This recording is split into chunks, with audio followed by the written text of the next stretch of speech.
let's start the show. It's April 2nd, 2015. Welcome to This Is Only a Test, the official podcast of Tested.com.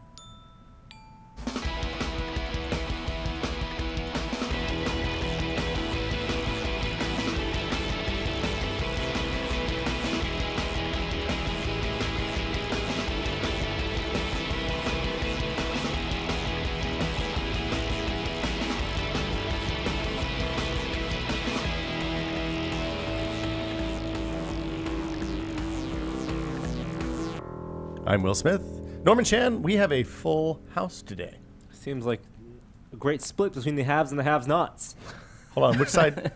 Jeremy Williams is here. Hello. As always, I think we can say now. Feels that way. Patrick Norton joining us as special guest this week. Glad to be here. It's good to have you back, sir. Thanks, man. It's been a few weeks. It has. How's the happenings over at the tech thing? It's good. Mayhem backup week was this week, so tomorrow's episode that posts is all about backup. Oh, so today's episode that posts. We post tomorrow? on Thursday. Oh, wow. We're recording this on Wednesday, Well, but for them, it's Thursday. Well, we'll post later. Oh, it's fine. Or earlier. We'll we can all post together. It's no big deal. The internet's still going to be there after one show's over.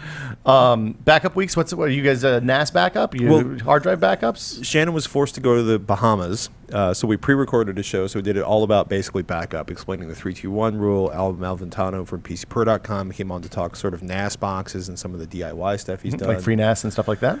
Actually, there's some really cool stuff that will run on Windows and give you sort of the ability to back up files that you select, but doesn't require any of these sophisticated management problems. Ooh, I'm gonna have to look at that because backing up stuff is once Windows Home Server. Once I got rid of my Windows Home Server, which is idiot-proof Windows backups. Yes, it's become a real pain. I think we ended up listing like 15 different options between OS 10, Windows, and mobile devices and some other stuff. Oh, that's awesome. It's more of it's a little listy. You could listen to it now though, or watch it now. It goes up tomorrow. Well, but for them, at home, this goes up. Yes, it's now. Go to techthing.com or youtube.com/techthing. I'm trying to help you out, man. You are, and I'm failing miserably. Man, it's all good. Math is hard. Jeremy Williams, how are you doing today, sir? I'm well, thank you. I'm uncaffeinated. I know, that's the have-nots. We spent time making coffee and then you didn't pour it. no, What do and you then guys we were like in your gonna, coffee? and then I'll get the podcast coffee. started. No, I'm gonna go get the coffee. Oh. So the have-nots can also have. Okay, Thank you. I would like to have nots to have coffee. Hey, You I'm can still have my drinking the coffee from 3 hours ago. So Yeah, this is my this morning coffee still. It's the power of the Zojirushi. People ask us about the Zojirushis a lot. So Is that the thermos? this is a Zojirushi 16-ounce thermal mug. Oh. There are multiple lid types, but the thermal mug is basically the same. And it's, I think, Phil Broughton. Do you know Phil Broughton? Vaguely. So Phil is, he makes Black Blood of the Earth. Yes. You've drunk his coffee yes, before. no, if you don't know I have him. an intimate relationship with him. With basically, I've seen him once at like an Oktobercast. Uh-huh. I've drank a lot of his beverage. He said, we have one of his Stein of Sciences back on the shelf behind us. It's a 100th of an atmosphere vacuum, I think. This is only a 10th of an atmosphere vacuum. It will keep the coffee hot longer than you want to drink it. The vacuum helps you keep it hot? Yeah, so it insulates. So there's No basically an inner layer and then an outer layer. The Stein of Science, I think, is glass inside. Yeah. So that the vacuum can be lower. Yeah. But you don't pump the air out. No, it comes pumped out. Oh, Once yeah. the vacuum stops working, then the Did you, bottle as a stops kid, working. have a thermos and drop it and hear the shatter and have your Yeah. mom be like, "Don't Yeah. open They it." had plastic. They had plastic thermoses by the time I was a kid. Yeah, well, that makes one of us. Yeah. No, I had that. Really? Yeah. My first thermos had a cork. It was an old thermos that I inherited, but it was old school. So yeah, the Zojirushi. I have one for hot beverages because coffee leaves a flavor, and then this one's for ice water. Oh. Yeah, and it has a different lid. So Are this they one- are they particularly pricey or are they They're like reasonably 25, priced? $30 if you kind of watch Amazon. I think normally they're 35, but you can usually get them for 25 or 30, and it's fine. It's waterproof, right? This one has a big open mouth, so you can see. I'm a fan. Thank you. We like these a lot. Cool. There's not a ton of news this week, but there are some interesting things to talk about. It's April Fool's Day. We're not talking about that. You're not We going to don't let me have any participate. you or There's no point because this is not being broadcast today. Right. It's yesterday wow. for them. And also, it's back when I was a boy, April Fool's was about pulling pranks on your friends and loved ones. It wasn't about writing lies and then passing them off as truth. On any given April Fool's Day, there's like the ratio of funny to not funny Right. is basically infinity to 1. Okay. Well, switch that. Actually, switch that. Reverse it. This is not funny. No, it's just you. I just rarely see this side of you. I'm grumpy about April Fool's Day, this man. This little angsty, this little anger I'm feeling here. This is You must have some favorite April Fool's pranks from years past. Gmail. That was a good one. That was amazing. Right? 2 megabytes for Hotmail, 1 gigabyte for Gmail. Oh, nice try, Google. That's really funny. And then they released the moon base, and we were like, oh, maybe this is real. And now we all have Gmail addresses. Every one of us around the table. Yep. So yeah, The Far Cry game, the laser 80s dragon one. That You know the being one? real game? Blood Yeah, Dragon. Blood Dragon. Yeah, it became a real game because of that. That was just a joke. The Think Geek Tauntaun sleeping bag. Yes. Yeah, And, that's right. Probably the Pixel Tie. Pixel tie as well. Actually, the glasses, didn't that maybe. the arcade iPad thing, wasn't that a joke first? The too? iCade? The iCade. Yes. See, all these great That thing is things. terrible. All of these things are terrible. I own it. I know it's there. I have one too. No, the Tauntaun sleeping bag is awesome. It is. Well, I'll take my sub 30 negative 30 degree hollow fill sleeping bag out, and you can take your Tauntaun This is sleeping for bag sleeping out. with- It's for the kids. Yeah, I was gonna say. The kids don't need It's sleeping for bags. backyard camping. My kid has a den sleeping camping. bag. You gotta drag your kid out in like negative 10 degrees. It completely changes the whole concept of whining for them. Oh, yeah, it's good to reset the level occasionally, right? I think that's brilliant. Kids need perspective. We should go. I think we're taking too we're warm. taking the 2-year-old camping this summer. Awesome. And Northern California camping. We did some backyard camping and then just never got it together last year to actually go. But we did some backyard camping, and she was kind of into it. It was weird. I wasn't expecting that. We're just starting to break Seamus and Tristan in. I just found out a couple days ago my cousin from Colorado who grew up grew up right next to the White River National Forest. So at the age of 12, he was wandering in at like 10,000 feet to go camping by himself or with his brother. And so they're going to basically backpack camp their way up to Portland. So we're going to try to join him for part of that. But he was like, I don't know what's wrong with me. We've got like a 3-year-old and a 2-year-old. We're going camping. I'm like, They're driving camping, though, Yes. right? Okay, I was going to say. I saw a documentary once about people that walked from the entire north-south range of the Redwoods Right. to catalog them. Those people were really broken by the time they got to Yes. the north end. Like their skin was coming off their feet in giant sheaths, and it seemed really horrible. So I'm glad they're not the walking. Pacific Crest Trail. Do the kid, These guys were actually backcountry because they were counting redwoods. Oh, So they were goodness. cataloging. Yeah. It was a nightmare. do kids retain this perspective, in your opinion, or does it only last a week or two? I have to separate my perspective as a child with my father versus my son's perspective. I think the lasting effect is a little shorter for him. I also realize that the scale of mayhem that my father would introduce is somewhat that given today's litigious society, or the sort of the anti-free range kid kind of mentality, especially in the community I live in. There's a child riding a bicycle. You live on an island. They can't get that far. Dude, don't get me started. Okay. No, it's interesting because we're starting to.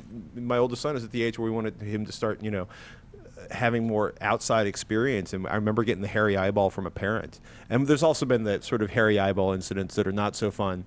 The eek a dad moments at the playground. Have you had one of those? What's that? That's when your kid blows a gasket because it's time to go home because you have to start making dinner and start screaming help, help, and then super parent comes over because they're going to I just remember looking at somebody because obviously I was stealing this child from the playground. That was the look I was getting.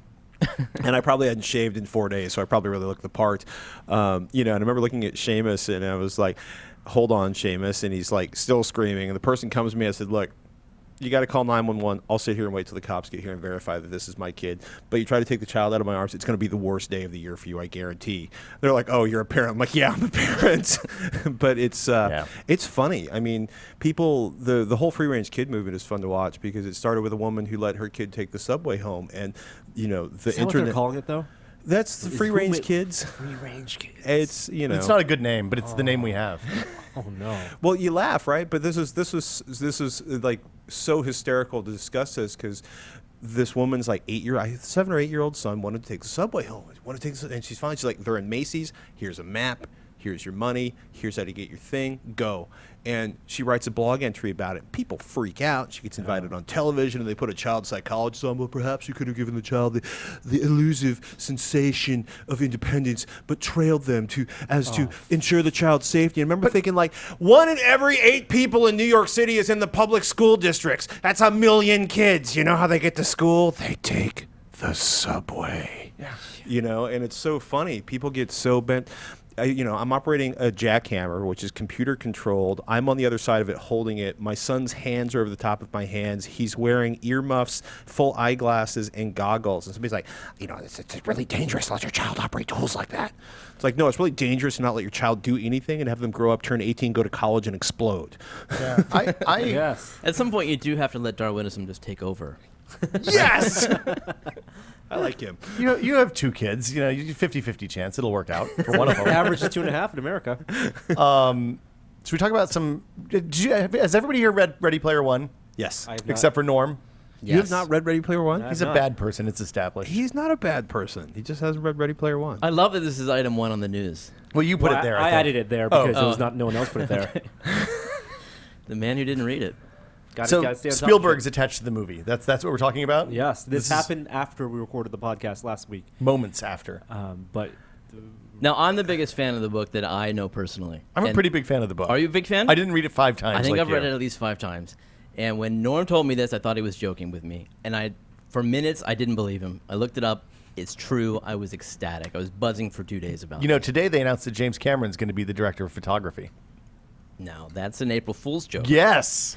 See, I'm getting the spirit of Liar's Day out here. All right, well done, well done. This is perfect. This couldn't be a better choice because not only does Spielberg remember the '80s, which I think you need to in order to direct. He made the 80s in a lot of people. He is a big part of the popular culture of the '80s, and so to have him direct, I mean, if I were Ernie Klein, I would just be over the moon. I couldn't believe that they got. The only thing And better he would be is. if Pac-Man directed it. Right? Yeah. Right? Probably. Yeah. is Spielberg also a big arcade fan? Big. Yeah. He's been flirting with video games his whole career. Yeah. He had Steven Spielberg Director, which was a PC game you could buy back in the day where Are you you going to talk about Boom Blocks? orchestrate the Dig, which was That was a Steven Spielberg joint? It was, yeah. I didn't remember They that. wanted to make it into a movie. They thought it would be too expensive, so they tried making it into a video game. He's bought arcade machines. And he hasn't done a kids adventure movie in a long time. So I'm hoping that this results in him, rejuvenating a lot of what we loved about his '80s years. rediscovering his own youth. Perhaps. I'm excited. I'm super excited about this. It's hard for me to say if I'm more excited about this or Star Wars. Wow. That's how excited I am. Well, there's no roadmap for this production. It was just announced. It's going to be at Warner Brothers, I believe. Yeah. Spielberg's not doing it at DreamWorks. Ernie Klein, interesting. obviously, very excited that Spielberg at least attached. And you said, Jeremy, last week, regardless of whether Spielberg actually ends up directing it, even though he has said he will, Yeah. just he has the ability and his connections to get the licenses needed for this. Right. Licensing is going to be a major part of this production. Even if they don't get everything, they still have a lot to Even if do. they got half of everything, it's like, Unimaginable. Yeah. It's like Scott. It's going to be Scott Pilgrim, right? Like not from a license standpoint, but just from like Right. the amount of overkill involved. The thing about the book for me is half of it is really kind of optimistic and bright and fun, and then the other half is really, really grim. The reality. The reality, Yeah. the reality of the world of Ready Player One is the kind of dystopia that he's done really well with in the past. Yes. So I'm excited about it. I can't wait. But there's no like timing or anything. Assume this is 2017 or later, probably, right? I would assume. Yeah. Yeah. You think so? Uh, Yeah. That's unfortunate. Well, until then, we have that Adam Sandler Bits movie. My God, does that look bad? I watched it. I was in a good mood. Not after I watched that trailer. So Pixel, that's what it's called. If you don't know what that Pixels, is, I think. Pixels. Yeah. This is a movie that was basically greenlit because of an internet short, an animated short. It's the Futurama episode. Yes, There's that literally a Futurama episode where Space Invaders Yeah. come and attack and fry as defended, Space Invader style. And then there was a fantastically animated short where all these classic '80s arcade characters come and attack the Earth. And now it's a movie with Adam Sandler. with Adam Sandler, Peter Dinklage, and I like Peter bunch Dinklage. of other actors. And Does it have Paul Blart Mall Cop in it? No, he's doing Paul Blart Mall Cop 2, Oh, which is Cop already Harder. Blart faster. Blart more.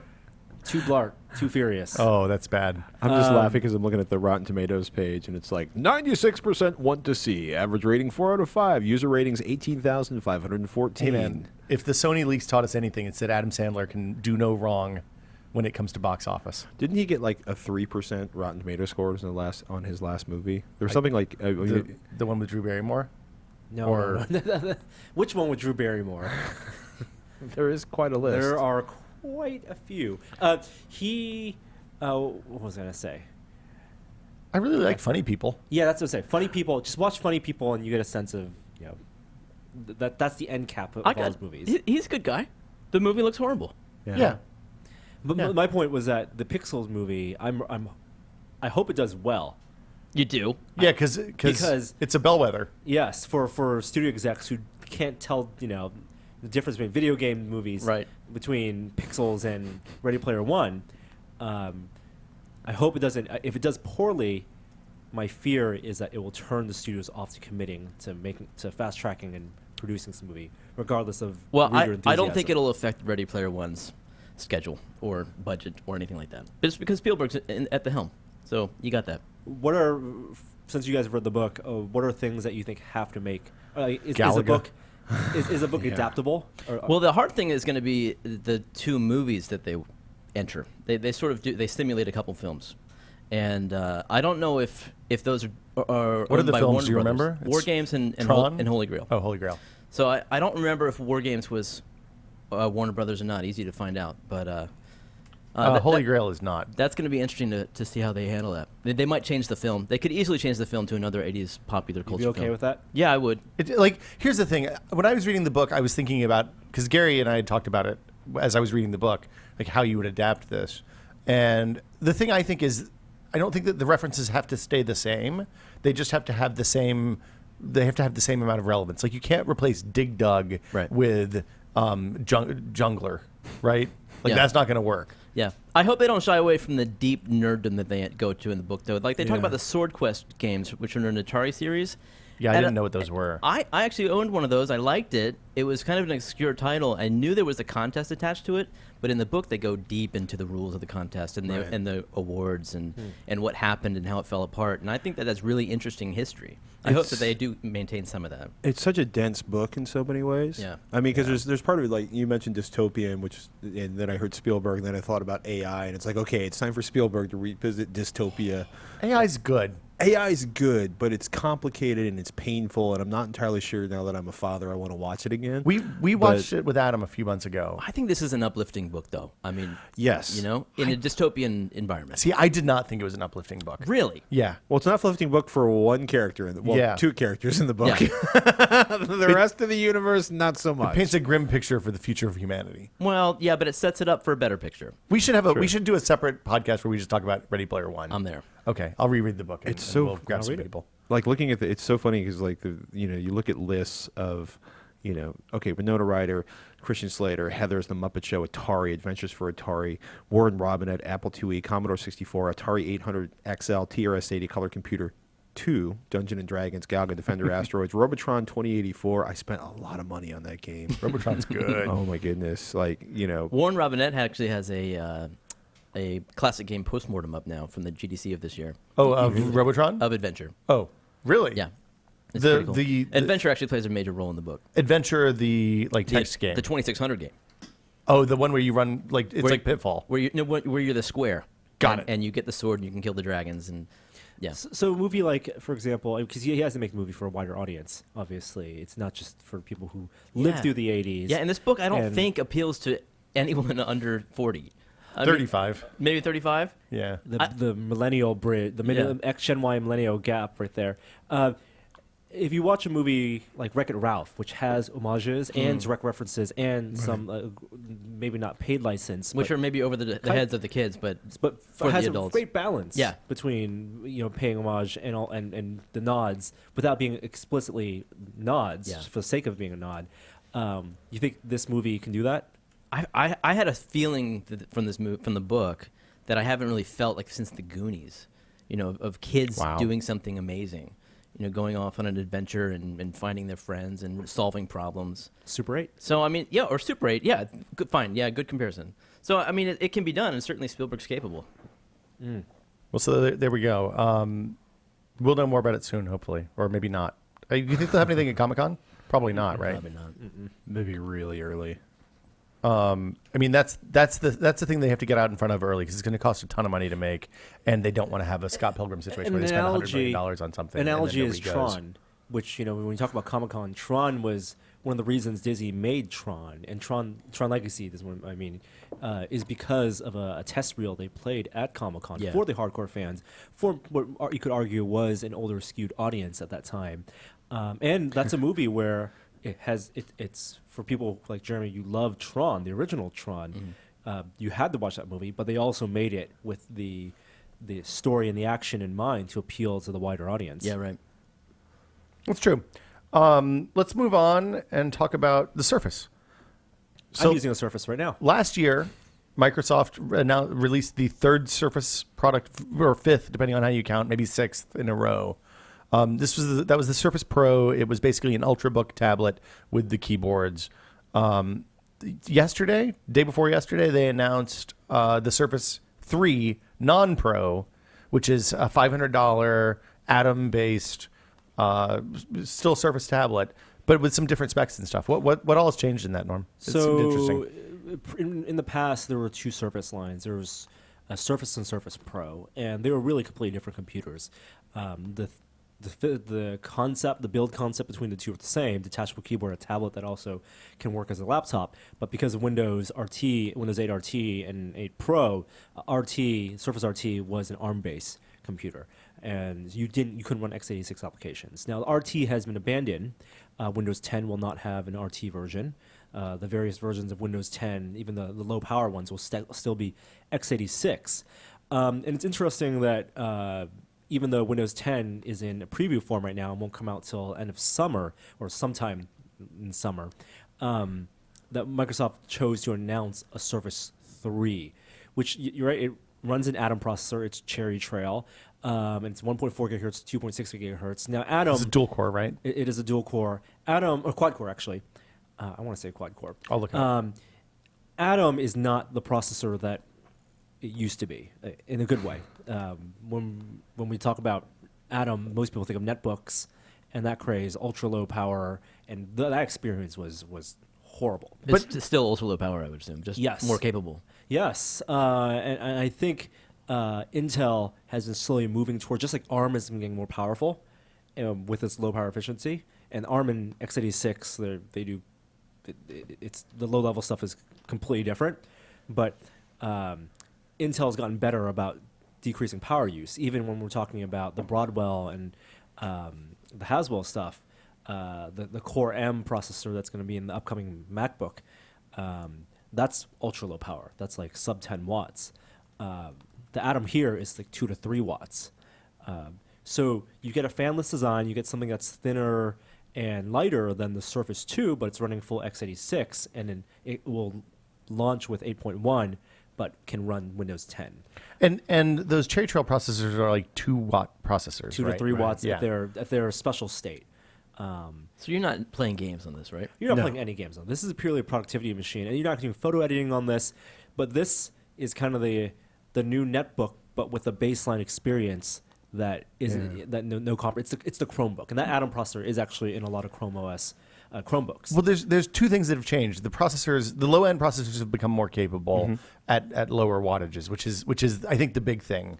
And also, Windows has gotten skinnier at the low end since Windows 7. Because if you look at netbooks, was that originally Vista or was that early Windows 7? Do you remember? Vista. The first ASUS EPCs. Yeah. And there were no skinny OSs back then outside of Linux. That's why a lot of people put Linux on netbooks for the best, best web browsing, stripped down experience. Now you have Chrome OS. Now you have, a lighter version of Windows. Windows 10 will have a light version. Right. And obviously on the Mac side, you're not going to have a stripped down version. And that's, we'll see. The iPad is the stripped down version of Mac iOS, side. I guess you could argue on the ARM side. But I think on the hardware and software makers, they realize they can't sell an entry-level $500 computer and have it be a bad experience. You can limit what people can do on it, so you can't play games, you can't do heavy image editing and production work, but you need to be able to have a good baseline web browsing and a productivity experience, typing, Excel stuff. And so the new Surface has a pen, has a digitizer, It's a 3:2 aspect ratio, so it's like the Surface Pro 3.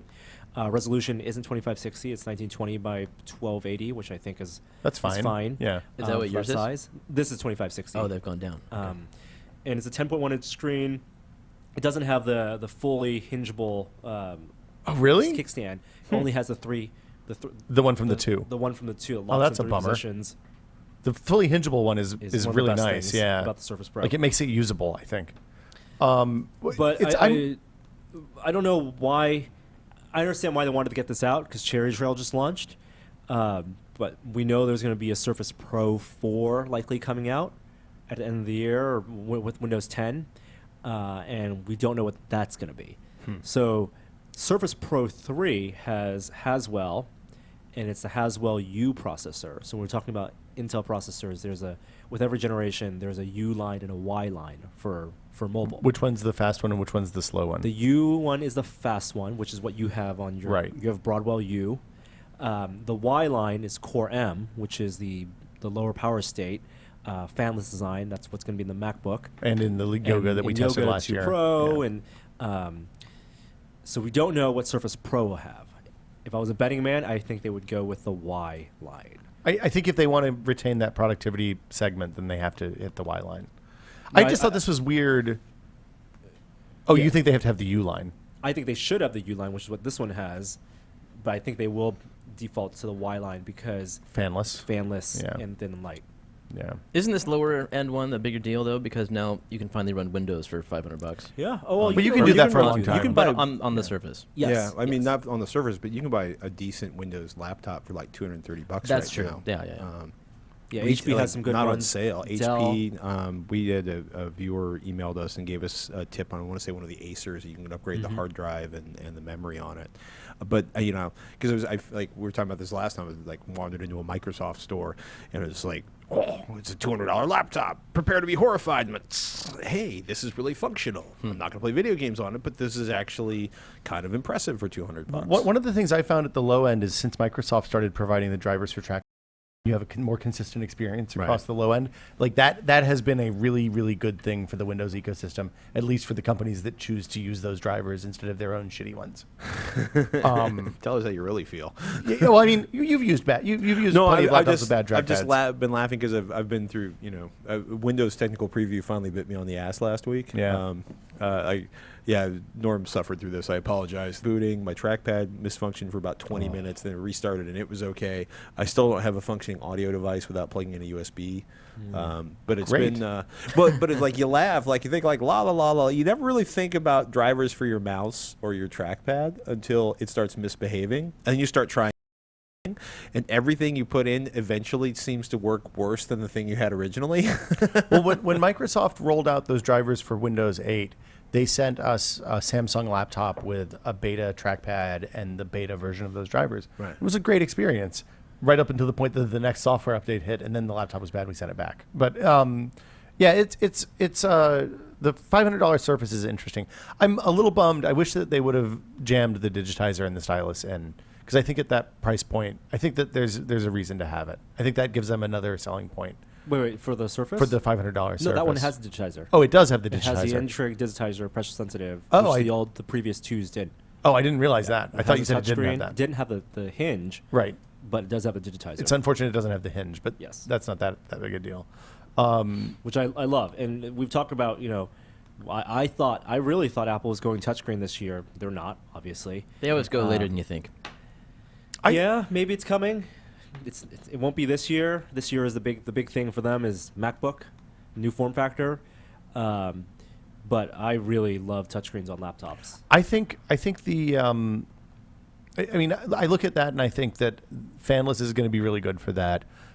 The thing that worries me still is that Chrome OS has a real advantage on the real low end stuff, because people look at that and they're familiar with Chrome and they get that anything that you can do inside your browser is going to work and anything else is probably going to not.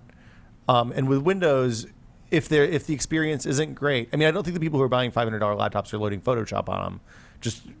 I mean, maybe they're pirating it, I guess, but they're not spending. You don't spend $300 or $500 a year on software for a $300 laptop generally.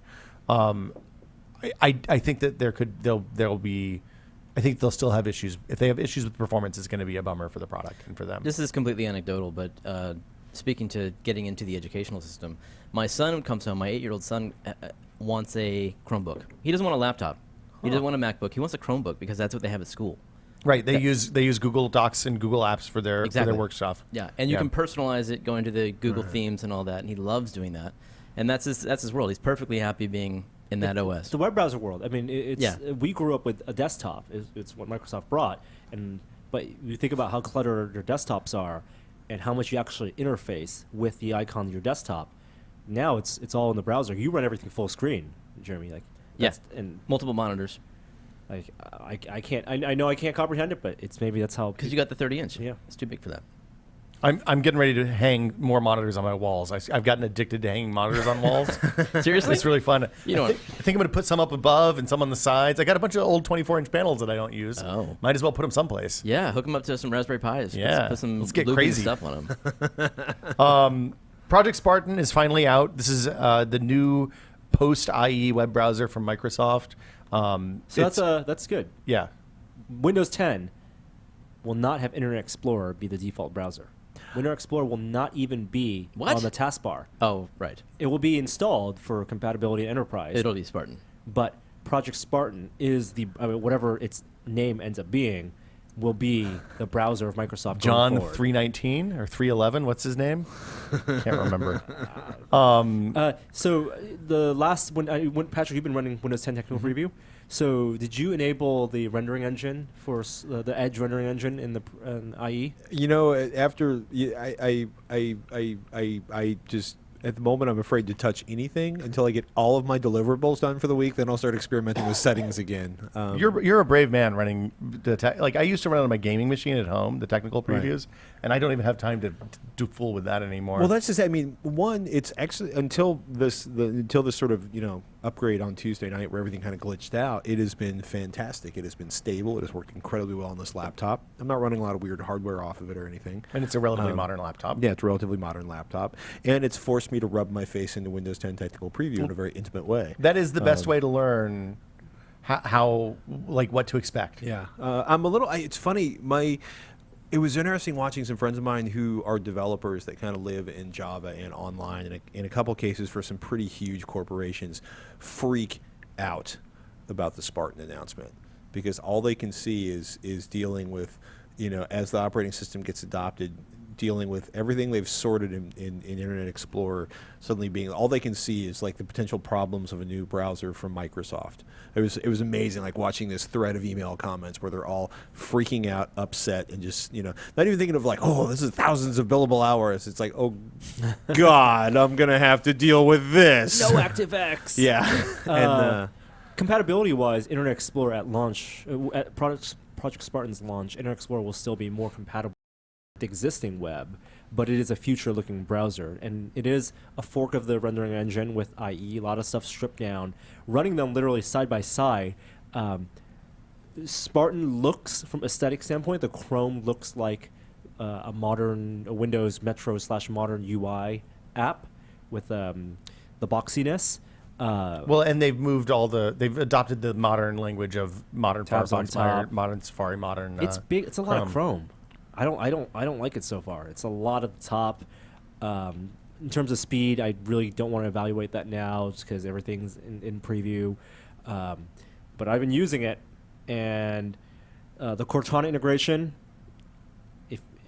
that's to be seen how useful that is. When you type stuff in the search bar, you get contextual information just in the bar. Does it have the voice search as well? The voice search is built into Windows. Okay. So, but it's using the same their smart engine. So when you type in city stuff, if you type in a company name, it'll give you stock information. It's like Knowledge Graph, but the Bing version. Right, in the search bar. Yeah. It pops up in the search bar as opposed to on a site on a page. And then there's also the annotation stuff. There's a dedicated button at the top for taking a picture of a web page and annotating it, which I know we've talked about this on phones before, on tablets before, and I like it on phones. I don't know how useful it is on a laptop. I think that's the kind of feature that people who really need and know and probably have solutions for. They may be awkward solutions like taking a screenshot and dumping it into Photoshop or something like that. But I think most normal people who don't regularly do web design stuff probably don't need to circle stuff on web pages. Yep. And it's not like it's a shared experience either. It's not like the Google Docs of annotating. Right. It was it was really the weirdest feature I've seen anybody make. That, you know what I mean? Like that would be like a minor like thing flashing by in an OS 10 announcement. Apple right? did it in And- Safari, right? Made a deal about it. 'Cause Yeah. you could I add don't anything even in Safari remember. now. Safari. I thought it was in the mobile Safari. Or It's something. it's in Yosemite Safari. Oh, is it? Or Mail, maybe. Yeah, that's right. That's what it was. But the thing Patrick brings up is the scary thing. Now, Chrome has split from WebKit as of like 2 years ago. So they use Blink. You have WebKit. You have the old IE renderer. You have what's the new one called Edge. So we're looking at we've doubled the number of and Firefox, whatever Mozilla has built now. So there's 6 potential wet renderers that are all going to render your JavaScript and your HTML5 slightly differently. And even though they'll all end up being relatively standards compliant, you still the what you have to test against, and then when you factor in mobile stuff as well, it gets really bananas really fast. So at this point, adding more web renderers is kind of a dick move. Yeah. Especially for smaller sites. Like it's not a big deal. Like Amazon's going to have no problem with this. They'll just throw some people at it. It'll work itself out. But sites like of the tested scale and all the way up to even big sites like the stuff that Gawker does and all those guys, they still are going to have to spend a ton of money supporting these new renderers. And because they're built into Windows, they're going to end up being the default. Especially if Microsoft is going to make it some more or less an upgrade, like an in-system upgrade without having to pay money for stuff for existing users. It's going to be weird, and it's going to happen quick. The number one thing you do when you get a new computer on a clean Windows install is download a new web browser. Yeah. It is your view into the internet. You get Chrome, you get whatever you like, Firefox, Chrome, and I take IE off of the taskbar. I don't know if Spartan is going to be able to change that. Right.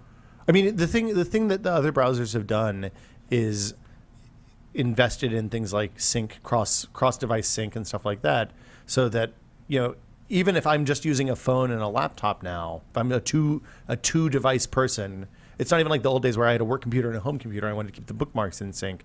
Now it's much more important because I'm using the phone, I'm using the laptop, and I like to just be able to open up the phone and pull open the tab that I was looking at, when I walk away from the computer. Which is and also keep reading. It's also about lock-in though for those. Well, it companies, is right? absolutely. So I mean, I probably will never leave Chrome because I am so locked into the way that sync works. I started using Firefox. I installed That's so Firefox on my funny. machine. You went at back? home. Yeah. I just wanted to see what was going on. Chrome started to looks bog good. down performance-wise, yeah. and I started using Firefox. And they're like, they fixed the memory leak in Firefox, or at least fixed it enough that I can't tell. Yeah.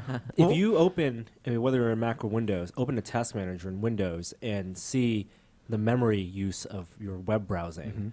Chrome, people just have tabs I know. up the wazoo. We're talking about gigs of memory. Yeah. In And some I of have these tabs open for days. Yes, I leave. It's how I guess in my brain how I do memory multitasking and management, Windows and tabs and organizing across different desktops, virtual desktops. But Chrome is a memory hog. Yeah. Well, it's because it runs each tab in its own process. Like that. Remember when Chrome started, that was a big pro because that meant one shitty web page wouldn't crash your whole browser. Now we're looking at it, we're like, maybe we should dial this back a little bit. Finally, they're doing things like adapting, like using the background turning off the background rendering for tabs that you're not using, and that'll hit in I think version 43. So if you're a Mac user and you're tired of the fan on your laptop spinning, that install the beta right now for build 42, and it just doesn't make the fan noise anymore. I'll do that on my wife's laptop the minute I get home. Also, just for the hell of it, I just enabled the experimental rendering engine in IE? In IE. You're living on the edge, Patrick. Well, right now I'm staring at a blank white screen because the browser isn't launching. That seems about right. Yeah, no, it happened to me also. Yeah, don't do that for IE. Or just run Chrome. Things also, pet peeves, websites that refresh automatically. Well, on me, because if I have like a window with 12 tabs on it, I know the websites refresh automatically because sometimes so often I go back to that tab and it's a hotel login screen, a hotel Wi-Fi login screen. Funny. Oh, I hate those. they're bad people. Google announced some stuff earlier this week. I think the most interesting thing, there's a bunch of new Chrome OS machines and stuff like that. But I think the most interesting thing was the Chrome Bit, which is I assume an ARM-based Chrome OS HDMI stick. I don't know if it's I don't think they said, It's or I ARM-based. didn't find it. It's But it's an HDMI stick like the Roku stick or the Fire TV stick or the Chromecast or any of those that runs a full version of Chrome OS and just dangles out of your HDMI port. with gigs of RAM and 16 gigs of storage. The stick is made by ASUS. It's Yeah. called Chromebit. And one neat innovation is that it twists the HDMI. So if your plug it in. TV doesn't have the port in the right orientation, you don't have to So- use an extender? Extender, which the Chromecast you had to use an extender. Yeah. Now on the back of it, the photos don't show you. The press photos don't show you. There is a full USB port, but I think that is for power. It's not the small micro USB port that the Chromecast has. So you still need to give it power. And you use Bluetooth keyboard and mice with Bluetooth it. accessories. Yeah. That's right. Presumably, I would assume that they'll have a Bluetooth keyboard with a trackpad of some kind so that you can just High sit on your margins. couch. Well, Yeah. it's gonna be under $100. It's cheap. $99, I think, is what they Yeah. said. So I yeah, mean- I mean, this is super interesting. Like, if you can take a TV and turn it into a web browsing computer, like I'd much like if I'm not in a position where I have kids that are old enough to use a computer, but if I have like the family room computer, I would totally just take a TV and put it on there, or an old monitor and plug it in and let them use that. I mean, talk about education. Give every kid. You just take a your stick, computer home. and then the schools just need to have monitors and accessories, and you just plug it in as opposed to having laptops in every station. The question I have is somebody going to make a monitor with a battery and a keyboard that just becomes the host for the Chrome TV stick, right? Then you essentially have a modular laptop that is just a holder for the stick, and everything else goes in there. Like I mean, this is the future that Bill Gates was telling us about in 1995 with the road ahead, where the computers are this big and they're everywhere. Super exciting. We should probably look at Chrome OS stuff again. We haven't looked at it in probably 2 years, and I guess I'll get one of those $250 HP Chromebooks and see what it's like. New Hisense $150 one. Yeah. You want to go to Walmart. We I don't would just have say- Walmart. Yeah, Are we you don't kidding? have- we have Oakland, I think. Has a I Walmart. will go visit the Walmart for you guys. Really? There's two within like 5 miles of my house. I in don't. East Bay. I'd have to go across the Gray Bridge. It's scary over there. I will get you a visa. I will be your native guide. Can you tell me which exits I can get off and which ones I can't? It's all safe over there now. It's all right? safe. They have a okay. shiny new bridge over there, you know. Will. Absolutely. I like that new bridge. It's white now. It's pretty. I don't like the light posts. I was riding with somebody the other day back from the East Bay, and he said, have you ever looked at the light posts here? They look like they were supposed to be make a pattern or something, but they messed it up somewhere along the way. No. Because they're not level. They're not level in relation to the road. They're not level in relation to each other. Really? Yeah, take a look at it. It'll ruin your perception of the bridge now. It's a brilliant design for a light post. So when you guys It just looks expensive. on the expensive side of the bridge, going to build a bicycle lane. We've got a bicycle what, lane for the on bicycle our folk? side of the bridge. Yeah. Oh, so you can get to Treasure Island, but you No can't further. yeah. Since you're going to trash thinking. the beautiful new bridge, Hey. I'm going to be like, when you going to retrofit bicycle lanes onto the silver side of the bridge? Just take your bike on BART. It'll be fine. It's hard to do that. from 22 Treasure minutes a Island. day that it's legal. Our bridge is seismically sound. You gotta wait. And it has cool LED lights on it. Yeah. Do you have LED lights on your bridge? No. I gotta say, I hated those lights for Really? about the first month they went up. Well, bridges. I've lived. I live my dorm. I could throw a rock and hit the Brooklyn Bridge from my dorm room, and I spent a lot of time sort of in the Lower East Side of Manhattan with the Brooklyn Bridge, the Manhattan Bridge, and it was weird and unsettling, and I didn't like seeing this weird little light display because it's just a bridge is this sort of it's a sacred way to get into the city. I don't know. It was too busy. It was too loud. It was too much money. Well, but they didn't pay- only you faced. didn't pay for it. And it only faced towards San Francisco, which really pissed me off. It is That's lame that it's only on the intentional. north side. No. There's an intentional because it's for the Embarcadero Right. and also for traffic going in that direction because you can't see it for safety. If you're driving across the bridge on the top lane where Right. it is, you can't see it. But if someone's driving, you turn around, you can actually see the lights. I guess what I'm thinking is like if you can get into the if you can get high enough in like Point Richmond, you can see it, but you can't see it from anywhere in Oakland or Alameda or San Leandro. It's just don't mind me. I'm being I bet it looks obnoxious, great but from Angel Island, though. it wasn't until about 6 months that I just got used to the idea that there was this weird random light show on the bridge. Do you laugh at the dead pixels? I was like I think I remember like driving, we were in the city late, and I took my son. We like grab some food, and it's like 9:00 at night, which is incredibly late for him. But it's like, oh, we'll go look at the lights on the bridge and eat our sandwiches and drive home. So I wanted to pass out in the car. It had locked up. Oh no. Okay, I think I'm sure there are some listeners who don't know what we're talking Yeah, about. that's a good point. On the Bay Bridge, on the San Francisco side, which is the side that wasn't retrofitted with no bike lanes, it's also the suspension side, like the Golden Gate Bridge, which you probably know, the most famous suspension bridge in the world. The suspension cables on the Bay Bridge have an LED light array, and it was designed by Leo Villarreal, who's a light artist from New York, totally one of those Burning Man guys, and with one of the startup Burning Man people, lots of money. It was a Kickstarter, wasn't it? I don't know if it was a No. Kickstarter. Was it just a crowdfunding? No, I think it's. No, I it was think like it's Marissa donations? Myers and a bunch of other people ponied up to make this happen. Yeah, but they originally did like a pitch video. But he's done light installations all over the world, and you would think putting LEDs on the suspension cables of a bridge would, look like Fremont Street in Las Vegas or something. The resolution, quote unquote, resolution of this bridge is low because the suspension cables are so far apart.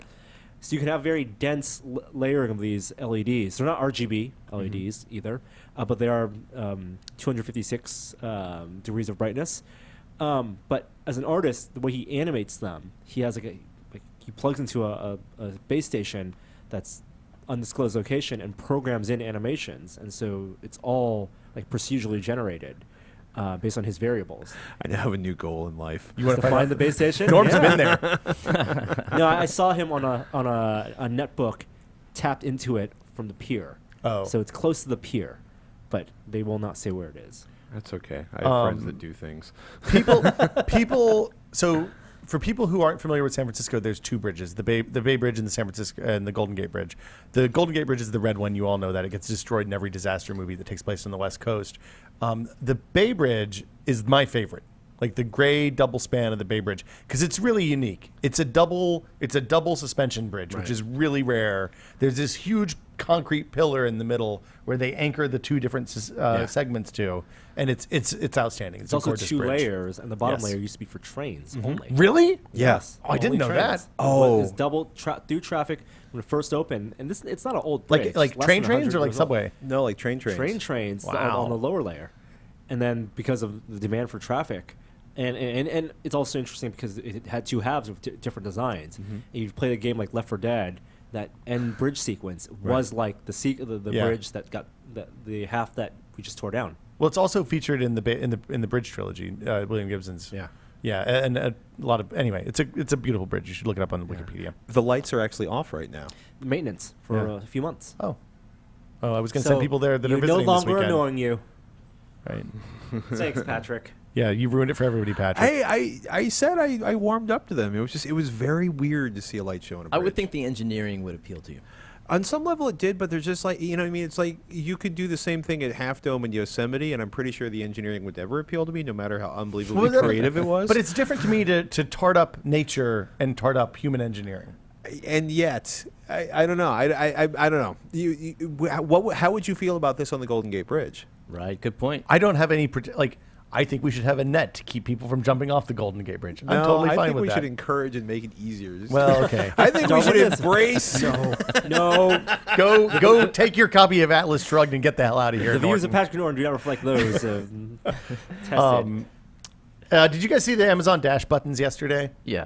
I thought that this was an early April Fool's joke. So did I. And then I started thinking about it and realized that it is both the dumbest and smartest thing I think I've seen in retail in a long time. Well, Dash has been a pilot program for a while. Dash was the pilot program for the Amazon Fresh service.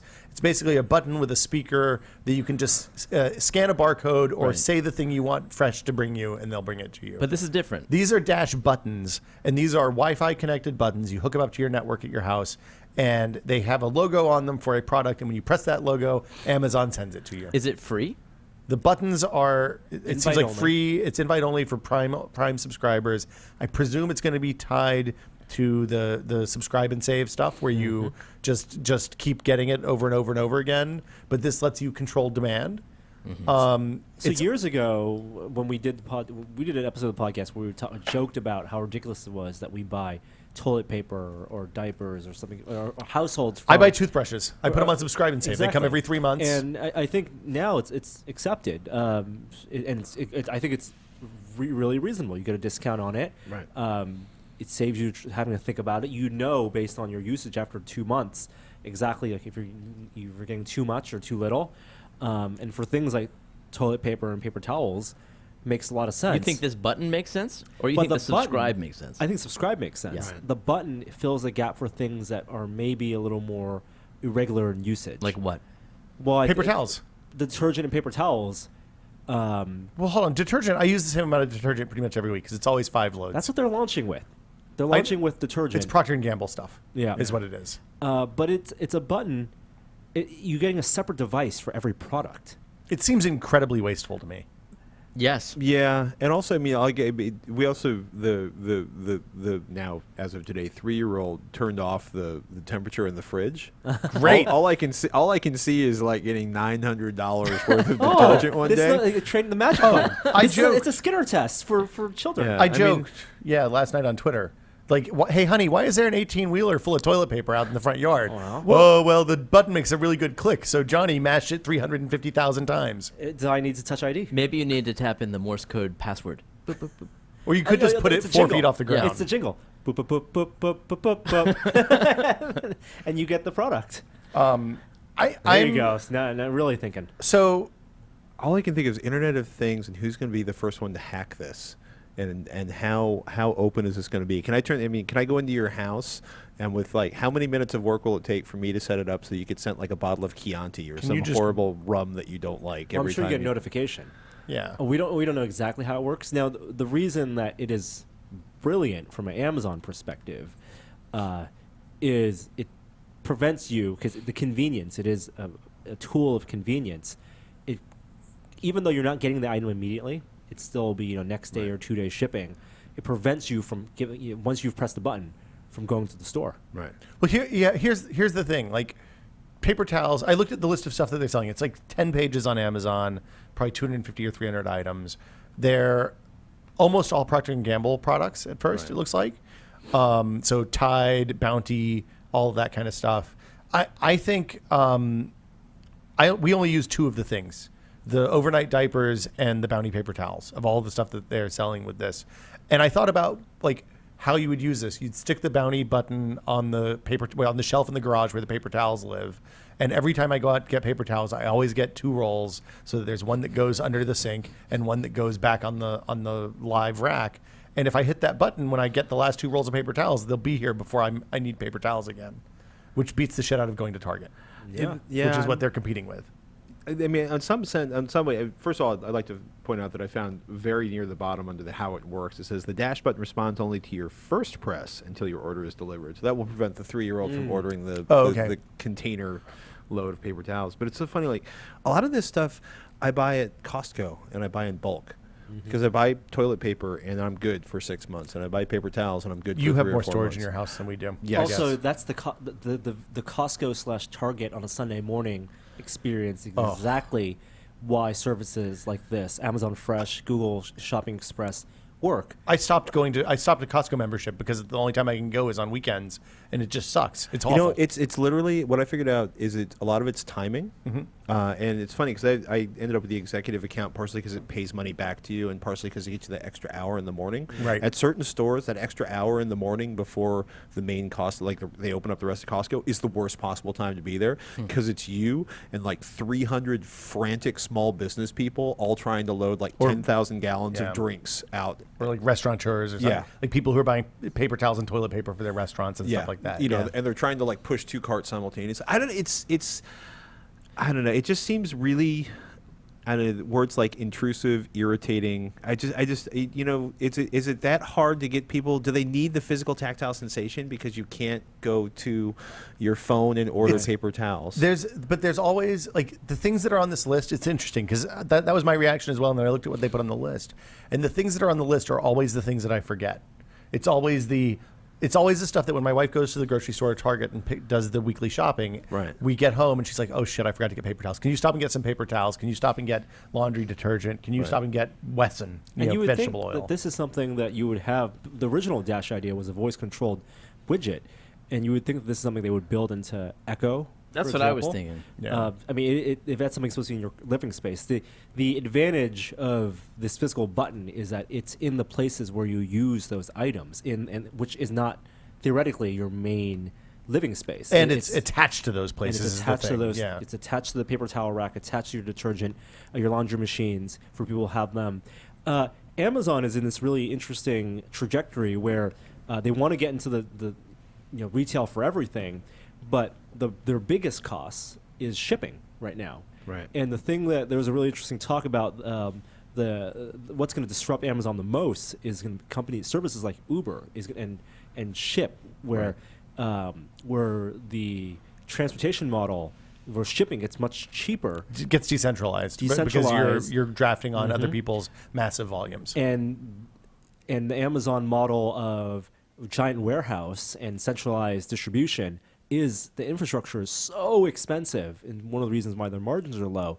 Companies that have local pop-up stores where people can pick up, and I think Uber has proven that, and Ship has proven, plenty of people willing to spend their day becoming delivery people. I don't know if Ship has proven that yet, Well, but Uber for has, sure. yeah. And to tie those into the same thing, imagine if the Uber driver isn't just also doing Uber drives, but on their downtime, they're also in the trunk delivering stuff. So the thing that makes me uncomfortable about using Amazon to buy stuff that you get at the grocery store or get at local big box places is the kind of environmental impact, right? Like if you look at distribution, how distribution works to get food from farms to your grocery store, or get toilet paper from a Procter & Gamble warehouse factory to a warehouse to your grocery store. It's all carried in massive, huge lots in the back of single, double, triple 18-wheelers, depending on what part of the world you live in. And when you shift the heavy part of the lifting from regional FedEx centers where everything comes in by 18-wheelers and then goes out in 1,000 million trucks to away from like the Safeway model where it comes to each Safeway in an 18-wheeler, you're looking at probably putting a lot more cars on the road and a a But lot is more your shipping. personal impact really all that matters? But you have to look at it as an aggregate. I realize every vote counts, but I mean, those trucks are going to drive past your house anyway. They Are might as they? well stop and drop a box off. I have Yeah. more Amazon packages on my pouch. I mean, just to be clear, I'm the biggest offender because when we buy stuff for the site, I have it shipped to my house because there's always somebody there. Yeah. I hate the stack of Amazon boxes. The shame. It is. It's terrible. It reminds you of all the stuff you're buying and then of the waste. Well, and there's nothing worse than getting an SD card from Amazon in a box that could hold a 12-pack of Coke. Yeah.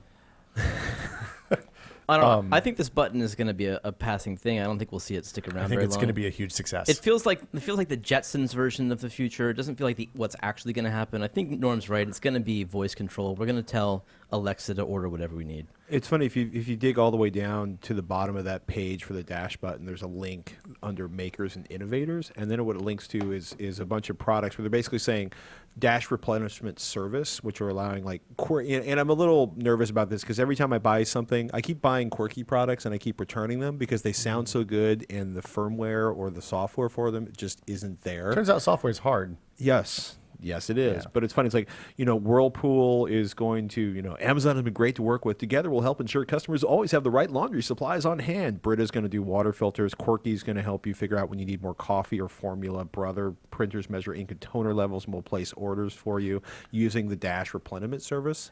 When you say figure out, that gives it away. The business there is data. Yeah. The figuring out is the data stuff. They have an API that works with the drivers on the devices or the firmware on the devices that says, hey, it's time for a new filter.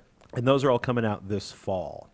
So maybe this is just sort of the proof of concept that it'll scale before Whirlpool or Brita or Quirky or Brother smacks into a wall. They just order their own things. And the button press, that is direct data input for sales. And that not only helps Amazon, but it helps Procter & Gamble with their distribution and manufacturing. I mean, when I signed up for Subscribe and Save for paper towels, The way I did it was when I bought a thing of paper towels, I wrote the date that we brought it into the house and opened it on it. And then I looked at how many days it had been since we opened the 24-pack of paper towels and was like, okay, I need to get these every 3 weeks. And then they just come every 3 weeks. And it's usually like sometimes we have a big spill and we run out a little early. Sometimes we don't and everything's cool. But this, if the button does that work for you, that's something that normal people aren't going to do. Like I use toothbrushes as the example because you're supposed to use your toothbrush for 3 months and throw it out and get a new one. And I always forget and use it for 6 months or 9 months. And I'm looking at it, it's like it's a gnarly, horrible looking, scary toothbrush. It smells bad. And they're like, why am I putting this in my mouth every day? There's like 30 toothbrushes in the closet. But But having it come in the mail is a prompt to remind me, I should throw out the old one and put the new one in. But if you're going to be an active participant in ordering it, don't you think you'll end up talking to your computer and just telling it to order more of your favorite toothbrush? Oh, is this also a way of fighting against all of the sort of specialty market Harrys and of course, yeah. I mean, the direct to you. I mean, it's just an interesting. Well, because if you're Procter and Gamble, like there's a reason this piloted with Procter and Gamble. Right. If you're Procter and Gamble, you're looking at stuff like Harry's and the $5 Shave Club, the Dollar Shave Club, and all of those staple products that come direct to you from what would previously would have been generic brands, and yeah, they have to absolutely be looking at that and be nervous. Because it's going to be eating into their sales. I want the Amazon thing that they've promised for a while now is the Amazon foreshadowing, the psychic Amazon, with all that data. Like the what I want 5 minutes from now, and it just arrives? Yes. Because remember, Bezos talked about this. With all this data, they know your buying patterns. They know, Jeremy, if you bought the three of the 4 past Steve Jobs biographies, you're likely going to want the next one, especially with the Amazon star ratings, which they have. Totally so cool. They put it on the bus. They put it on the truck. You forgot it comes out today. You'll get the pop-up notification. Yeah. By the way, it could be yours. We have one for you. We have one for you. It's a great sales pitch. And you know what? As soon as they get one thing wrong, I'm going to be pissed off. But they're not going to sell it. No, you'll never know. You'll never know because the pop-up will give you the option. All it is they're putting it on the UPS truck already. Yeah. And then the way we talked about it, if you choose no, then they get rid of the item by selling it at cost to someone else. Right. Say, what it is they pay extra Call of Duties on this truck. Hey, you want to buy Call of Duty? Get it today. They pay UPS to have unlabeled packages on the truck, and then UPS prints the label, smacks it on, or just throws it in front of your step. Yeah. Yeah, it's a terrifying future. Becomes the distribution center based on their data. They have ways of making you consume, William. Sling TV. Stuff. So that's what's written on the list. Yeah, we tried Sling TV a month ago, and I've canceled my subscription. Me already. too. This is Dish's cord-cutting service, piggybacking off Dish Network's deal with TV channels and networks and cable networks, or I guess satellite networks for them. But it was $15 a month, and you got a bunch of channels: USA, AMC, TBS, that kind of stuff. It turns out that there were blackouts on some of those shows. Wait, what? What? That they didn't tell anyone about until people experienced them. What? What shows? Last week. I'm not exactly sure, but when you go through the menu, some shows, it's like sports. They said blackout. This show is unavailable. Live TV at this time. Which one is bullshit. And 2 just defeats the point of it being a cable, a cable satellite traditional subscription alternative. The other thing with Sling though is that they also found a deal. They also have they're going to add HBO as part of their deal. So it'll be one of the value adds will be a $15 HBO subscription, but it'll only be the live HBO. Why would you do that when you could just pay for HBO now? Well, HBO Now is only for Apple TV for 4 months. But 3 or 4 months. I can wait 4 months. Well, yeah, I know. I'm saying if people are buying into Sling right now, they can also HBO, if they like the service and they're okay with those blackouts and it doesn't really affect them, they need their live TV, and maybe their TV watching is more of a live TV model and less of an on-demand model. That's really what Sling is going for, even though there is like kind of a crappier on-demand part of that service. It really is for people who want to who watch TV on their laptops or monitors, the live news stuff, the the CNN stuff, and then they can have it on their secondary monitor. Now they can do that with HBO as well. So it looks like it's sporting stuff right now. It's basketball games are having the local blackouts. A lot of times it seems like you can log into the Watch ESPN app with your Sling TV credentials and go ahead and watch it anyway if you're not in the blackout area. Because it just ties in with Dish. It's just tied into Dish. And then the last thing is NFL stuff. You won't be able to watch any NFL stuff because Verizon has exclusive streaming on the NFL. So, like that deal gets worse and worse. The Sony View stuff, I tried to set up a proxy to Chicago so I could try Sony View, but I couldn't get it to work. So I'm really interested to hear from you guys at home, anybody who's tried the Sony service, to see if it has the similar kind of problems or if it's a little bit more fully fledged. This deal's getting worse all the time. Okay, Lando. Submission for Apple Watch apps opened earlier this week. That's all I have on that. That's about all there is. Gmail for Android has a unified inbox now. This is exciting news. As somebody who uses Google's mail apps for iOS, usually stuff comes to Android first, then it comes to iOS. I am excited about unified inbox and Gmail. Gmail got redesigned a few months ago. It's The Gmail app. the Gmail app for iOS and Android. And I was really bugged at this because I have multiple Gmail accounts for work, personal, other stuff. And the way to switch between the inboxes. What's the other stuff one? I just have a lot of Gmail Okay. accounts. Tumblr will. You have to click the name. It's like multiple clicks to switch between inboxes. And then I realized you can actually click the top icons. Yeah, so you can do that in inbox too. Yeah. You can just tap your Icon at the top in the menu. Yeah, but it's still 2 clicks for me on inbox at least. You tap into the hamburger menu, Yep, hamburger, and then your and then you face. tap my face, and then it switches. Did Inbox have multiple email boxes? Inbox is still, it's not unified either. It's not unified either. No, Oh. I like that's my only complaint after using Inbox for a while. It's literally my only complaint with Inbox. I think that is a fabulous I have a mail question client. for you guys, or you iOS users. Since I only use the iPad now, and I use it pretty infrequently for mail, is there an easy way to jump to the top of your mail messages if you're? You can just tap the top bar and it skips out right up to the top. Sure? Well, that's how the web browser works. I'm not sure, Yeah. but I don't use the mail app. I haven't used Mail app in years. That's really. the thing. I use mail like once every couple of You weeks. should use. Let me go into my And Apple then crap there's- folder. I started surprised you start playing around with some of the alternatives because Yeah. the standard app just continues to suck worse and worse. I don't know. I actually like the Gmail one a lot better than the primary mail app inside of Have you tried Inbox? I have. I'm on found, the fence. we can talk about what we've been testing, but I'm a fan. Maybe you can click the bottom. I thought you could click someplace. I don't couldn't know. on the iPad, and I scroll. Yeah, I guess not. I thought you could click at the top, but Inbox is great. That's my takeaway on this.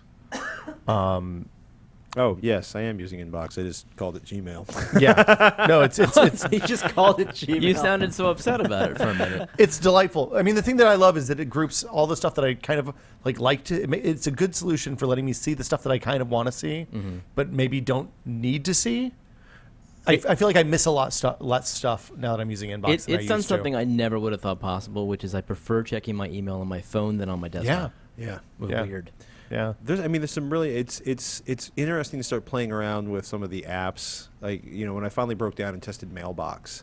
And it was like this is somebody really rethinking the way they deal with email. Completely unusable for what I want to do because I'm not obsessed with making emails go away. Yeah, right. But it was interesting to just really look at somebody else's interpretation of what the email experience should be. Yeah, So- and Inbox borrowed some of their concepts, like the sleeping, the snoozing. Well, and the grouping is the thing that's great for me in Inbox. The fact that it Yeah. groups all of the things that it thinks are purchases, all the things that it thinks are Right. social networks, all that stuff together means that I can scan the subject lines, find the one thing out of 30 that I need to actually look at, Yeah. and then get rid of all the others, either by marking them done and getting them out of the inbox or spamming them in most cases, which means that I'm much more effective with my anti-spam stuff. I don't know how realistic my email use is because one of my email addresses is like 30% of people's catch-all email on the web, and the other is posted on the front of our website, so we get a lot of junk to it. But like, it's been a godsend. It's been really good, and I use it on desktop and mobile now. Yeah. Tidal. Tidal was an audiophile-friendly streaming music service that launched a couple years ago now, I guess. No, it was I think only last November. Only recently? Yeah. Oh, it seems like it's been around for longer. No, it's only about a 6-month-old company. But they did uncompressed, uncompressed, Well, or lossless. losslessly compressed audio. And Jay-Z bought the company or invested heavily in it. Had a big star-studded press conference that kind of nobody heard about until afterwards, and had like Beyonce and Madonna and Danger Mouse and Daft Punk, Jack White. like a lot of people. It's simple. We kill the Batman. Yeah, that was a good. It was That a was good the tweet. best tweet That of was the week. good. Yeah. Tweet of the week. It was good. Yeah. It looks interesting. I don't think that they have a snowball's chance in hell of succeeding. Yeah, because it's just against the grain right now. It's against the current So- of people trading quality for convenience. Well, the problem is that nobody listens to music on devices that they can hear quality, because everything has shitty DACs. I don't think people would care otherwise. I really don't. I think people will want low cost and convenience, and they don't care. Most people don't care about the difference between MP3 and lossless. I mean, unfortunately. I assume most people are buying music from Well, whatever's integrated I mean, with their phone. Pano did pretty well with their Kickstarter. I mean, 4 million's a drop in the bucket compared to like 15 minutes of phone sales on Android or iPod. But it's like, is this more about them? I mean, is this more about him wanting to control? Jay-Z. Yes, him Yeah. wanting to be in the Spotify business and audio business. Yeah, And but that Spotify business is took- less about quality of the audio quality of the streams, which I don't know if many people at Spotify know. You can't, like, your default stream quality, the bit rate, is probably not the highest stream quality that Spotify actually streams. Same at. thing for audio. Well, you have to Same as- set that. It doesn't Yeah. automatically test it. Well, because doesn't. if You you're set it. if you're streaming over your cell connection, people will Exactly. complain if you use Oh. 10 gigs of data. Yeah, Exactly. you can set it to always stream 300. Yeah, I mean, Yeah, you can do bad 300K things to be your a little. to Verizon. It's something that people didn't realize with Pandora. When Pandora did a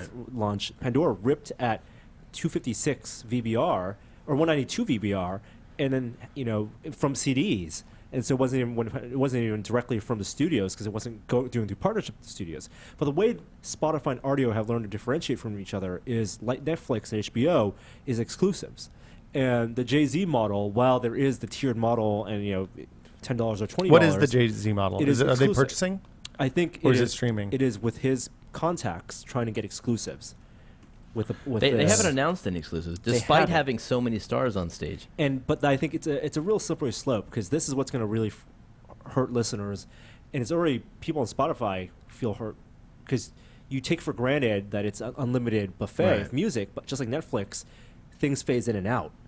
And for music, for TV, when you can watch or movies, when you watch something, it's okay.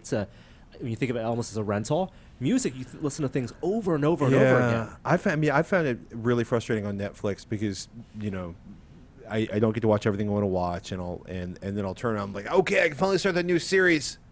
It's gone. It's gone. Or they put it on hiatus, and the licensing deal, it really just becomes a variant, on-demand variant of the TV model. The HBO does. I mean, they do the same thing. They license movies that they have on their on their roster that you can get on demand for a few months, and we're going to start seeing that with music. Yeah, maybe. I Go ahead. Oh no, go ahead.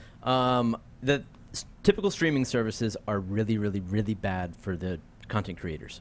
The artists get very little money after every time you stream a song. Well, I mean, having spent a bunch of quality time in my youth dealing with a lot of people who made music for a living, Yeah. Nobody gets a great deal. I mean, unless you own your rights and you own your distribution, and it's. But this is the few artists I've spoken to, they would prefer you buy a CD from Amazon than listen to their songs on Spotify. They make a little bit more money. It's like at least what they're used to making rather than fractions of a penny. I that's the one thing that I think is interesting about this service is if it is creator controlled, that might be at least a warning shot to Spotify's and RDO to maybe rethink some of their contracts. Well, but it's not Spotify and audio that are the problem. It's the music licensing companies Right. that are the and the labels Good that are point, the good problem. point. I think I would love to see that talk Courtney Love did probably 10 or 15 years ago now about how music licensing and payments work, updated for the post-streaming age. Like if that's true, and this is hey, we're going to do a fair rev share for artists, and it's not just for superstars, great, that's fabulous. If this is just another streaming service, like if you look at Beats adoption and how that's worked out, that service was terrible at the beginning. It's now gotten to a point that it's kind of usable and even interesting because of the playlist curation. Yeah. But at the end of the day, I don't care if Rihanna's curating my playlist. What I care about is the album that I want to listen to on the service. If it's not, I'm not going to pay $20 a month And for the it. user experience. There's a baseline quality of the software and the infrastructure, the distribution stuff, and I think we're getting to a point where that's equal. It's not difficult for a Tidal to jump in and have something that looks just like Spotify. And then once the licensing stuff is done, it becomes an economics. How elastic is pricing? Like, we're okay paying $10 to $15 a month for something like Spotify.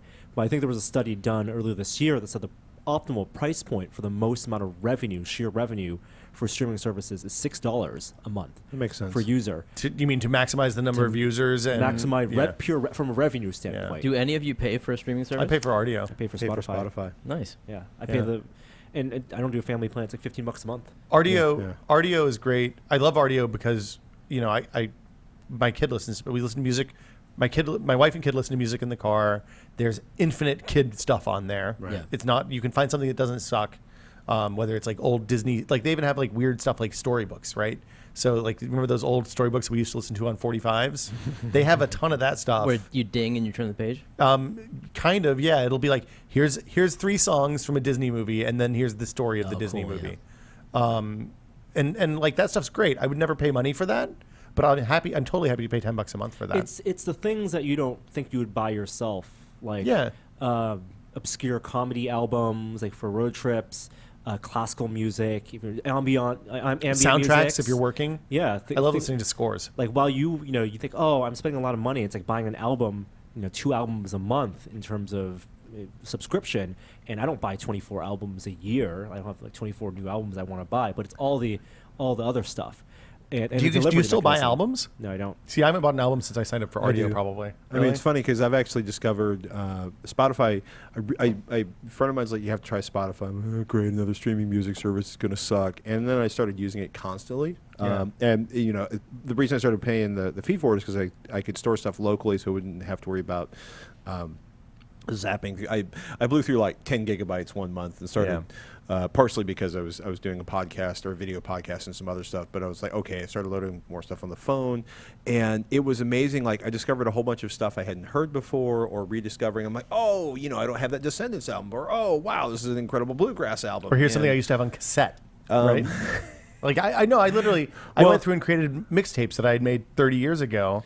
And I found myself making playlists in a way that I haven't since I was in high school, which is cool. But but I was gonna say, like, it got me. Like, I want to have lossless copies, and I'm not particularly into a lot of the HD stuff. I'm just not buying into in terms of paying $17, for the 96K version of a song. But I do like to have the album because I hate it when a song disappears and I can't play it. But I also built a freaking machine with 8 drives inside of it just so I could rip through 900 CDs as quickly as possible. Did you rip to lossless? Yes. Yeah. So you're using it as a very specific service, it discovery and exactly, and almost as a complementary experience. You're paying for all the peripheral stuff, which is what these services are building up to be. I mean, all of the Beats playlist stuff. It's ways to differentiate, and it's a way to help complement, fill your music listening life, as opposed to just listening to the music themselves. So I built a FreeNAS server a couple of months ago now, I guess. And one of the plugins that you can install with FreeNAS is this thing called Subsonic, which is an open source media streamer. The neat thing about streaming music, we talked about this years ago, I think, Jeremy, you and I did, is that your home, even if you have crappy home internet, it's fast enough to stream 128 or 256 kilobit MP3s. And Subsonic has their apps that you can buy for different mobile platforms and stuff like that. So you can basically make personal RDO if you want, or personal Spotify. I used to use Subsonic, but the thing that made that irrelevant for me is when Apple allowed you to upload all your music. The iTunes Match stuff. Yeah, so that's like my entire catalog is available through Siri. Yeah. The stuff that will never be on Beats Music. Think about the options that are available now for music versus when the iPhone launched, 8 years ago. Yeah. Amazon did the same thing. Yeah. Well, the Cloud Player stuff. Cloud Player, we didn't talk about that this week, but they changed Cloud Player in a kind of weird way so that now if you are subscribing to photos, you can and you're a Prime member, you can upload infinite photos. But you can't upload other files or something. You have to pay if you want to upload non-photograph files. That's Google's plan. Yeah. I mean, it's why one of the reasons Apple bought Beats, in addition to their business model being sound, able to sell $300, $500 headphones and make a good solid profit. Apple being stuck in the iTunes model because they pioneered and monopolized it and had huge success with it. They're behind with all the streaming stuff. True. I mean, but maybe they aren't. Maybe streaming is not a thing that's. I mean, when I signed up for the streaming service, I thought I was going to use like Patrick does and use it as a discovery thing and to find as a way to find new music and kind of add to my collection. And then I pretty quickly realized that I actually didn't really care about having a collection.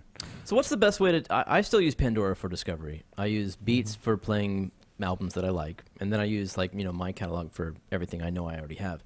Well, so what's the best way to use Spotify for discovery? Do you find a random playlist? I started with random playlists, and then I'd circle in on an artist I like, and then I just started. It's really funny because I play around with it on my phone and then through Sonos. And the Sonos experience, I wish I could just play directly to Sonos from Spotify. God, that would be great, wouldn't it? Yes, it would. I'm not holding my breath, but starting with the playlist, because I hadn't heard there's. Punch Brothers got me thinking about bluegrass, which got me listening to a bluegrass channel and quick groaning in the audience because some of the stuff is what a hipster you are, man. No. I know. Have you met anyone less hip than I am? Fucking San Francisco hipsters. Yeah, man. it's me. Let me grow my beard and get my big square Patrick blocky Norton. glasses. To be fair, Will did reduce the size of his beard. I debearded. I was Springtime. I was actually jamming into the giant It lumberjack beard. it got a little. There was stuff growing in there. I had to, I know one person who grew a bigger beard, and he's a firefighter in Colorado. So you Seems were right. It was pretty epic. Indoor or outdoor firefighter. Both, but currently indoor. He did a lot of the outdoor stuff in the past. And then he settled down to a simple life of running into burning buildings instead of burning trees. But it's funny, just listening to the playlists and the moods and stuff. And it's funny because it can be a little, my son suddenly decided he really liked heavy metal, and I don't think he really understood the difference between punk and heavy metal. And then all of a sudden, a Ronnie James Dio song is on, and all of a sudden I'm revisiting, my cousin coming to visit when I'm 13 years old, and then just kind of going through that. But starting with the big broader lists and then digging through artists. Yeah. I don't know. I still, somebody spent 2 years trying to find an Operation Ivy album while living in New York City within walking distance of 3 or 4 of the best record stores in the planet, and not being able to find the CD. I still find it kind of frustrating and awesome with how easy it is to find anything now, even stuff that's out of print. I've had stuff from small local artists that never played outside of their home state that had a CD run of 1,000 15 years ago, and it's on Amazon's MP3. Yeah, it was bundled into some licensing deal, and it's with everything else. There's one CD for sale. It's $173, or I can pay $8 and get the entire album in MP3. And it's what? This is awesome. The thing I like on Rdio is that artists like this, you go to an artist you like, you find you look at the similar artist links at the bottom of that artist page, and the joke that a friend of mine used to make about Pandora was that no matter what you start with, if you listen long enough, eventually you end up on the Strokes. And while that is definitely true with Rdio and all the other music discovery services, it's really useful, and I like that you can control the way you drive rather than just kind of taking chances with Pandora. So if I wanted to listen to bluegrass, then I'll start with Steve Martin and the Steep Canyon Rangers, and then go out and see who else is making bluegrass that didn't used to be on Saturday Night Live, and you found a bunch of good stuff as a result of that. Because I am a dirty San Francisco hipster apparently. Oh boy. Facebook, I live in the suburbs. I don't think that counts anymore. Facebook adds a scrapbook feature, which I thought was interesting. I didn't realize that they didn't let you create Facebook profiles for kids who are less than 13. Yeah, that's common for most of the services. Yeah. It's a COPA thing, right? I have the Children's Online Protection Act. Yes, we're going to save the children by not letting them be on the internet until they're 13. Yeah, because they're clearly not going to be on the internet. No comment. Facebook has armies of people, filtering. And yeah, that literally, we joke about what the worst job in the world is. I think the Facebook and Google child porn filter people is the worst job in the world. I have to imagine you need extreme psychological counseling after days and days of. It's bad enough deleting spam from websites. The scrapbook thing is basically the answer to the parents who tag their spouse in all the pictures of their kids, so that then you can find the pictures of your kid, or putting them in an album. It's basically a way to say, this is the child of this person and this person. We are in a relationship, or we're in a relationship in the past, and you can put your kid's name in that, and then set privacy settings on for that kid's based on however you want. You can make the pictures public, you can make them not public, you can make them only for family members, only for friends, whatever. I presume that this will also let people who are childless not see the pictures of their friends' kids if they don't want to, which is nice. I mean, I got to say, I think that would be nice. And I have kids, so. LG is giving a VR headset to everybody who buys a G3 in the US from now on, basically. It's a plastic version of the Google Cardboard. What's a G3? It's their flagship phone. G3, It's their Android phone, Jeremy. G3 was released Is? last year. G3, which it's last year's phone. It is last year's phone. It's basically their Note 4 as a 2560 by 1440 screen. Oh, very So good. high density LG phone. LG. It's OLED too, right? Yes. And because this is basically just a higher quality Google Cardboard, I don't think anything to be really excited about. My feelings of this, though, are split, because while I know we want to, VR is a fragile and still relatively nascent consumer business. Bad experiences can really ruin VR for the mainstream. Now, that's not to say that things like Google Cardboard and this G3 VR headset is a bad experience. I think far from it. I think Google Cardboard is a really cheap way to demo like the base potential of VR. It's a good way to get the experience. And a lot of people who never experienced VR before don't know the Oculus experience. Haven't had the opportunity to try Gear VR. Trying Google Cardboard with the Nexus 5 is wonderful, and they love it. I mean, I've been to a couple of events where like they put Google Cardboard in the swag bag, right? It's just it's cheap enough that they can give it to you. You can try it out and get the experience. There's nothing wrong with that. But does it set expectations? If you try, Google Cardboard, and you think, oh, that's great, I can do these like 3D panorama or 360 panoramas.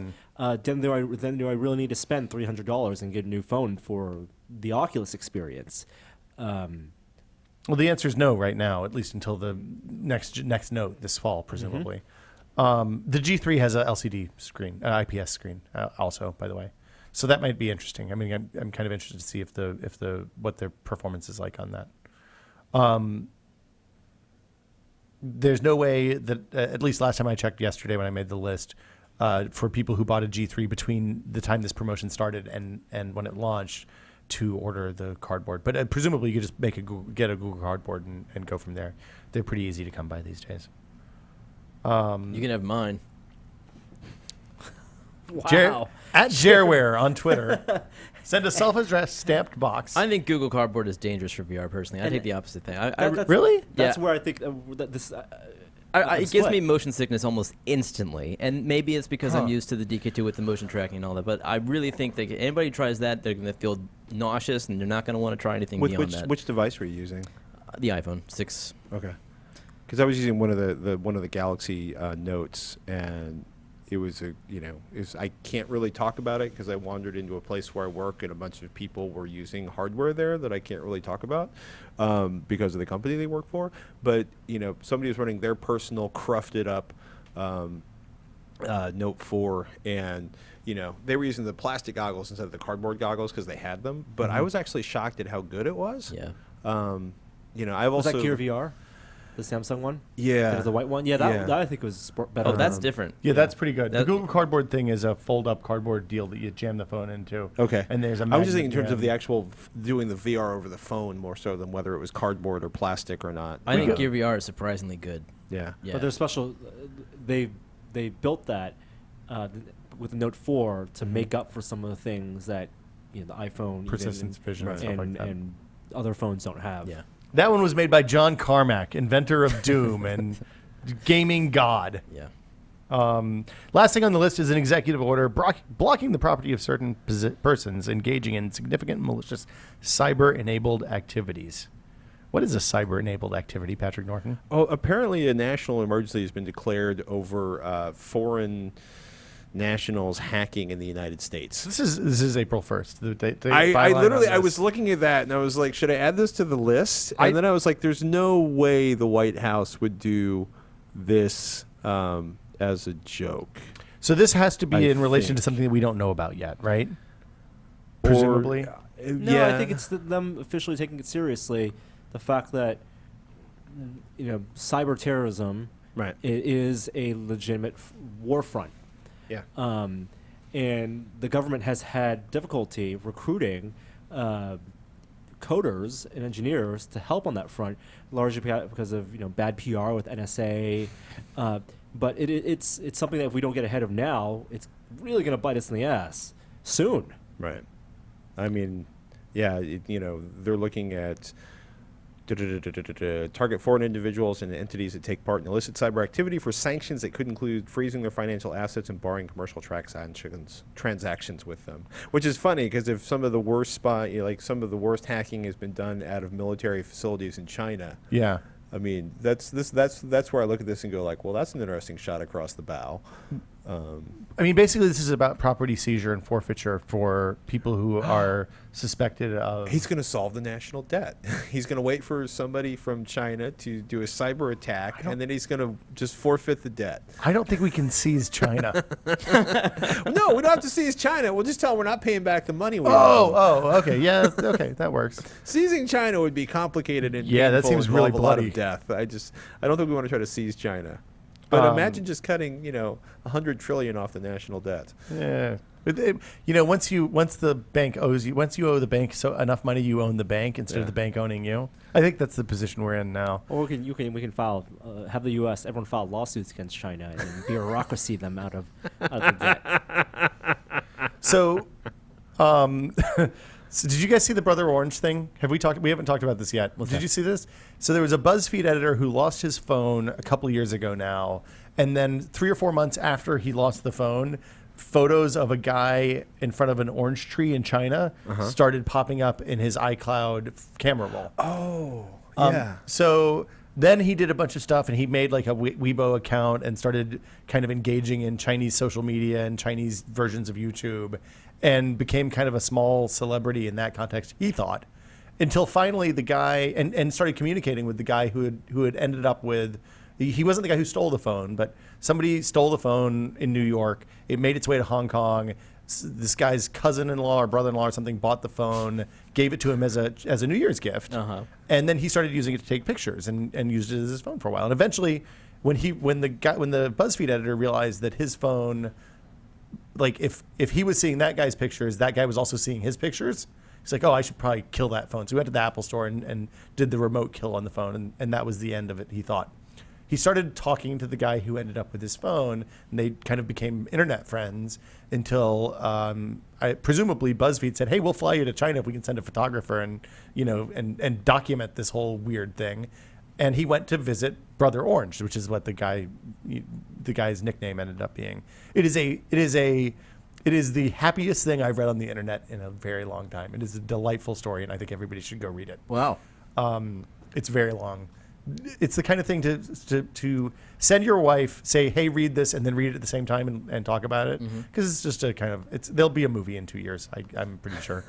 With Tom Hanks, How directed by serendipitous. Spielberg. It'll be, it'll be Danny Colin Boyle. Hanks. Colin Hanks, directed by Danny Boyle.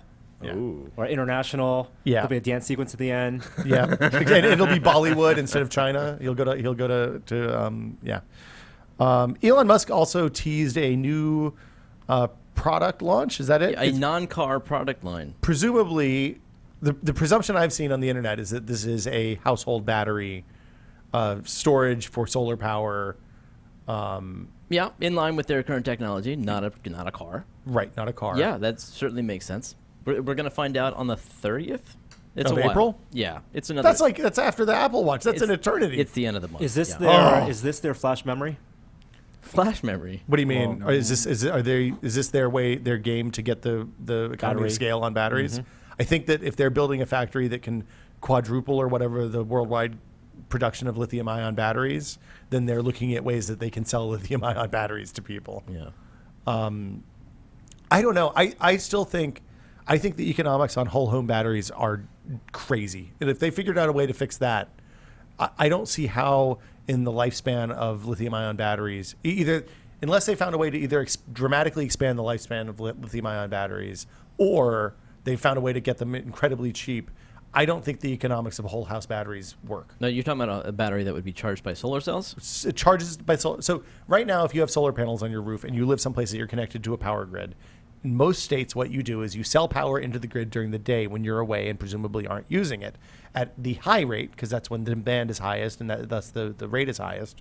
And then when you're at home at night during prime time, you buy it back from the grid at a lower rate. So you aren't using power that you generate on your own throughout the day, but you're probably breaking even or very close to it, because you're pumping into the grid when all the businesses are running their air conditioners during the daytime, and you're taking out when they're not as much at night. So a battery would mean you use your own power at nighttime. Presumably, yes. Or maybe you collect during the day and use that to dump into your car at night or something like that. But at least in California, you get a massively subsidized rate if you have an electric vehicle at night. So there's literally like you're I don't understand like the math on getting a cost. If the battery cost say $10,000 or $12,000 to put into your house, I don't think you're going to be able to amortize that cost over the lifespan of the battery unless something changes. Because if you're looking at a 10-year life on the battery, well, solar cells $12,000. Solar cells alone are difficult. Right. Right. I mean, the revolution in solar cells of the last 5 years isn't some sort of technology breakthrough, although they have gotten much more efficient. It's that they figured out how to amortize the cost by leasing the space on your roof to put them in and then selling the electricity back to you at a reduced rate. Right. Like that's how Solar City and all those companies work, and that's the innovation in solar cells that has driven that boom.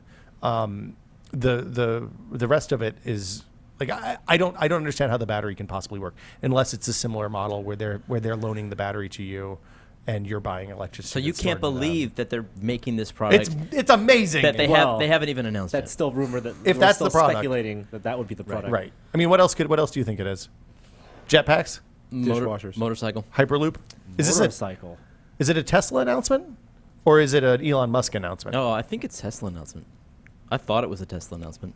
But did he announce this on Twitter? Yep. SpaceX announcement? It's the best Twitter account. Elon Musk is still my favorite Twitter follow. Taken over from Shaq. Shaq was pretty good. Shaq. Charles Barkley was pretty good for a while there, but he turned out to be a little bit of a nut. Elon retweeted your CERN force thing, Patrick. I hope you're happy. You're still angry that I was enjoying April 1st. Major new Tesla product line, not a car, will be unveiled at our Hawthorne Design Studio on Thursday, 8 p.m., April 30th. There you are. There you go. So that could be a motorcycle too. It could be a skateboard.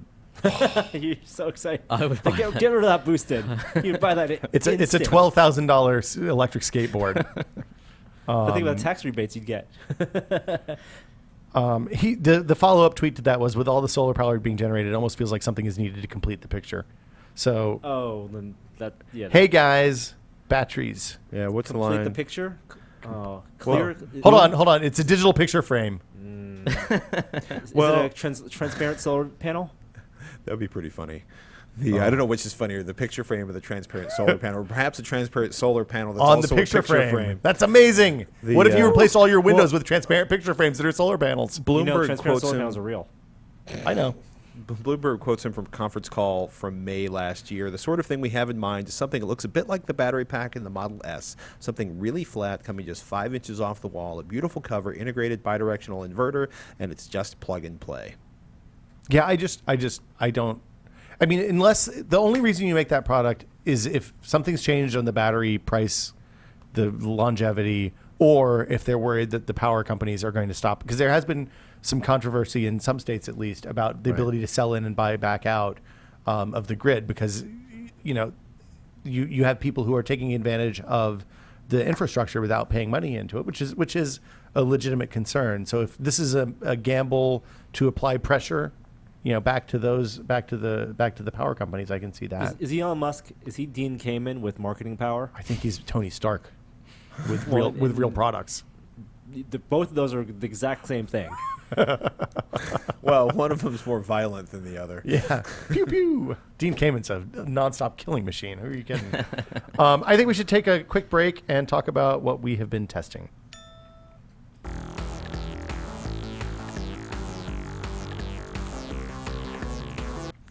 Jeremy Williams, Sir, I heard that you got an Amazon Echo.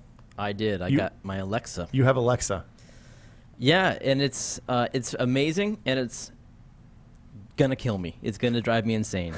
My daughter now, when the timer goes off, says, "Alexa, stop!" But she's 2, so she can't really Really? enunciate. Yeah. At 2. Yeah. All right. See, I blamed it on having kids that were older than yours. I didn't realize it would have started that young. No. Yeah, that's the reason. The kids won't stop talking to her. They Really? won't stop. Have they bought have anything do yet? that with Siri? Do they do that with Siri? Well, no, not as much anymore. You know why? Because it's not voice activated. Yeah, because you have to hold the button down. Well, and you Yes. don't ever do Hey Siri? No, they don't do Hey Siri. Oh, I do Hey Siri in bed. Well, you got to have it plugged in for that, boy. right? That's That's Hey, Hey story. Siri, it's so good. Oh, How Siri, you doing? Siri. I wish I could touch you, Siri. That was a Yeah. movie about that. Yeah. Which is actually a pretty good movie. How It's would a you great touch movie. me, Siri? So it's been Alexa, and then they ask her the most inane questions, and she doesn't do inane questions. Like she's not like Siri that way. She Well, just they're not doesn't take any shit. Alexa she's very logical, and she likes to be asked specific factual questions. So what? It's the Star Trek computer. Yeah, so Or a I can- Russian nanny. yeah. So it's really cool. We've been playing more music in the house because of this, so that's good. It was a great intro. Everyone walked in. I had it all set up. Everyone walked in. No one noticed the cool new cylinder sitting in the center of the room. You're such a product demo. And everyone just sort of started doing their own thing. And Peter said, "How do you spell astronaut?" And no one no, it was a different word than that. My wife was unsure about the spelling of it, and I just said, "Alexa, how do you spell astronaut?" And she said it, and she spelled it out. The family freaked out. I mean, I felt like I had done something great for that Mother moment. of all demos, right Jarvis. It was all downhill from there. What are you guys? Have you gotten deep in enough to actually use it for things, or are you just still in the asking it dumb questions phase? Playing music primarily. Okay. We experimented with the grocery list, although my kids have added most of those items, things that they want. Alexa, please buy 3 gallons of ice cream. Add 3 gallons of Right. ice cream to the shopping list. They love Simon Says. Alexa, Simon Says, Dad, you have a timeout. Stuff like that. They're just Hold on, you can make it do that? Yeah, the Simon Says is one of the new things you can tell them to do. So Simon Says is how you get her to curse. Oh. But she censors herself. She will bleep curse words. That's fantastic. So I was going to say, I haven't looked at what you can do that's new with Siri lately. The Echo app is blissfully. You mean Alexa? What did I say, Siri? Yeah. Alexa. Don't confuse. This is bad. This is a Flintstones episode in the making. That's going to get you in trouble in bed. In bed, that's bad news. My son now refuses to every fail involving a voice on any device as Siri being stupid. It's Truly your child. It is. That's one of the perks and pitfalls of having market dominance. And voice is the new interface. You talked about how Peter, your kids my kids, they interface browse with internet with voice. Yeah, with they always voice. have. Yeah. Wait, what? My son has he started using computers. He's pretty much always searched with voice. Do you think that this is going to rise? So, since the rise of the internet, we've seen an increase in literacy across the population, right? Because you have to be able, if you're going to use the internet, you have to be able to at least spell and type a little bit. If voice controls become dominant, do you think that'll go away again? Well, it's like going back to the movie Her. The primary interface, as Joaquin Phoenix talks to the computer and types and does his job writing letters, is voice. And we talked about how far-fetched that was because no one talks like that.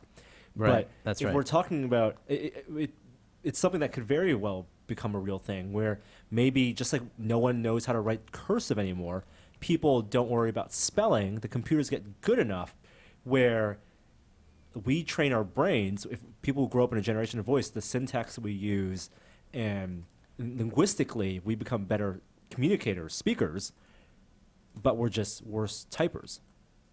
Yeah. I can see that. I don't know. I organize my thoughts better writing. I'm sure most people are that way, and I can't imagine that's going to go away. That was what was so strange about that character. I think a lot of that might be learned, though. What do you mean? Like, do you think some people can dictate Yeah. their thoughts mean, clearly? People, and I know from what I've learned about reading about creative professionals over the last 100 years, longhand versus typing versus the computer versus Stephen King talking about like his first Wang word processor and how that impacted. It's amazing because, I started out with longhand in a Selectric. And then it was like electric pencil on CPM on a K-Pro and an Osborne computer. And then didn't get access to a computer again for a few years and then came back to it. And it completely, I went to, one of my professors was like, try writing something like longhand and then type it up. And it drove me insane because my thought process had become so integrated into the typing process when I was writing. Yeah. But it becomes a part of your process. I don't know if it necessarily changes the way you think. But that's I think HCI, human-computer interaction, definitely affects the way you think and organize thoughts. Well, I think audiobooks are received in a different way from physically reading books, and you can get into all sorts of questions about linguistic structures when you look at glyph-based languages versus it's the brain's a complicated creature. I know that there's I know that there's massive difference in what I can in my recall based on the mode that I use to interact with something. If I write something, I'm going to remember much better than if I read it. And if I read it, I'm going to remember much better than if I hear it, right? Right. But that also varies with individuals, their learning styles, how they... I know with kids, it's really interesting. So when you realize one of your kids learns in a radically different way than you do, it's like, oh, no. Oh, yeah. Well, there's the plasticity of those little brains at different phases of their lives is unbelievable. The things I'm still using it for the same things the most. We use the kitchen timers constantly. I wish that there was an ability to do more than one timer at a time, so you could do simultaneously have a laundry timer and a food timer. I wish the timer got louder if it stayed on a long time, because sometimes we don't hear it. Yeah. We don't ask him any questions right now, but again, my daughter can't enunciate Alexa well enough to get her to listen. So we talk about the prescience of Star Trek. Yeah, that's amazing. She can't. Oh, she can't? No. Oh, okay. She just says, Alexa, stop. Because my 5-year-old gets her half the time. And at first, when she couldn't do it, I said, honey, you might have to wait a little bit before she can understand what you're saying. She started to cry because her brother was able to do it. Yeah. I could do it. And she wanted to be involved in this thing. And then when it worked, wow, that was a good moment. When we think about, how in the 80s we thought about, and earlier than that in science fiction, thought about voice interactions with computers, Star Trek never imagined the interaction with the computer being a conversation. That's true. And Alexa is the most pure Star Trek-like computer in that there's no Siri tries to have a nice soft tone, but Alexa, the way I think about it is, and the Echo system is just the verbal interface. Well, with it just works. Search. Yeah, I use the fewest words possible. It is Alexa, NPR News. Give me my news, and then it gives me the 5-minute news update. Right. And that's fine, and I like that interaction with the computer. I think Alexa's great. I think she's really good at that, and I've always thought that Google is going to be fantastically successul because they're going to make the Star Trek computer, but they haven't made this plug-in always-on listening device yet. Well, that was bizarre for me because for whatever reason, my diction or the fact that I slur or whatever my damage is, voice recognition has always been a nightmare for me for product. When product testing, I would assign somebody else to do it because invariably, no matter how careful I was or how much I worked on it, nothing really liked me. And then somebody handed me their Google Glass, and I was like, okay, and it did what it was supposed to. And the thing I asked for popped up, and it dialed the number I said, and I was just sitting there like.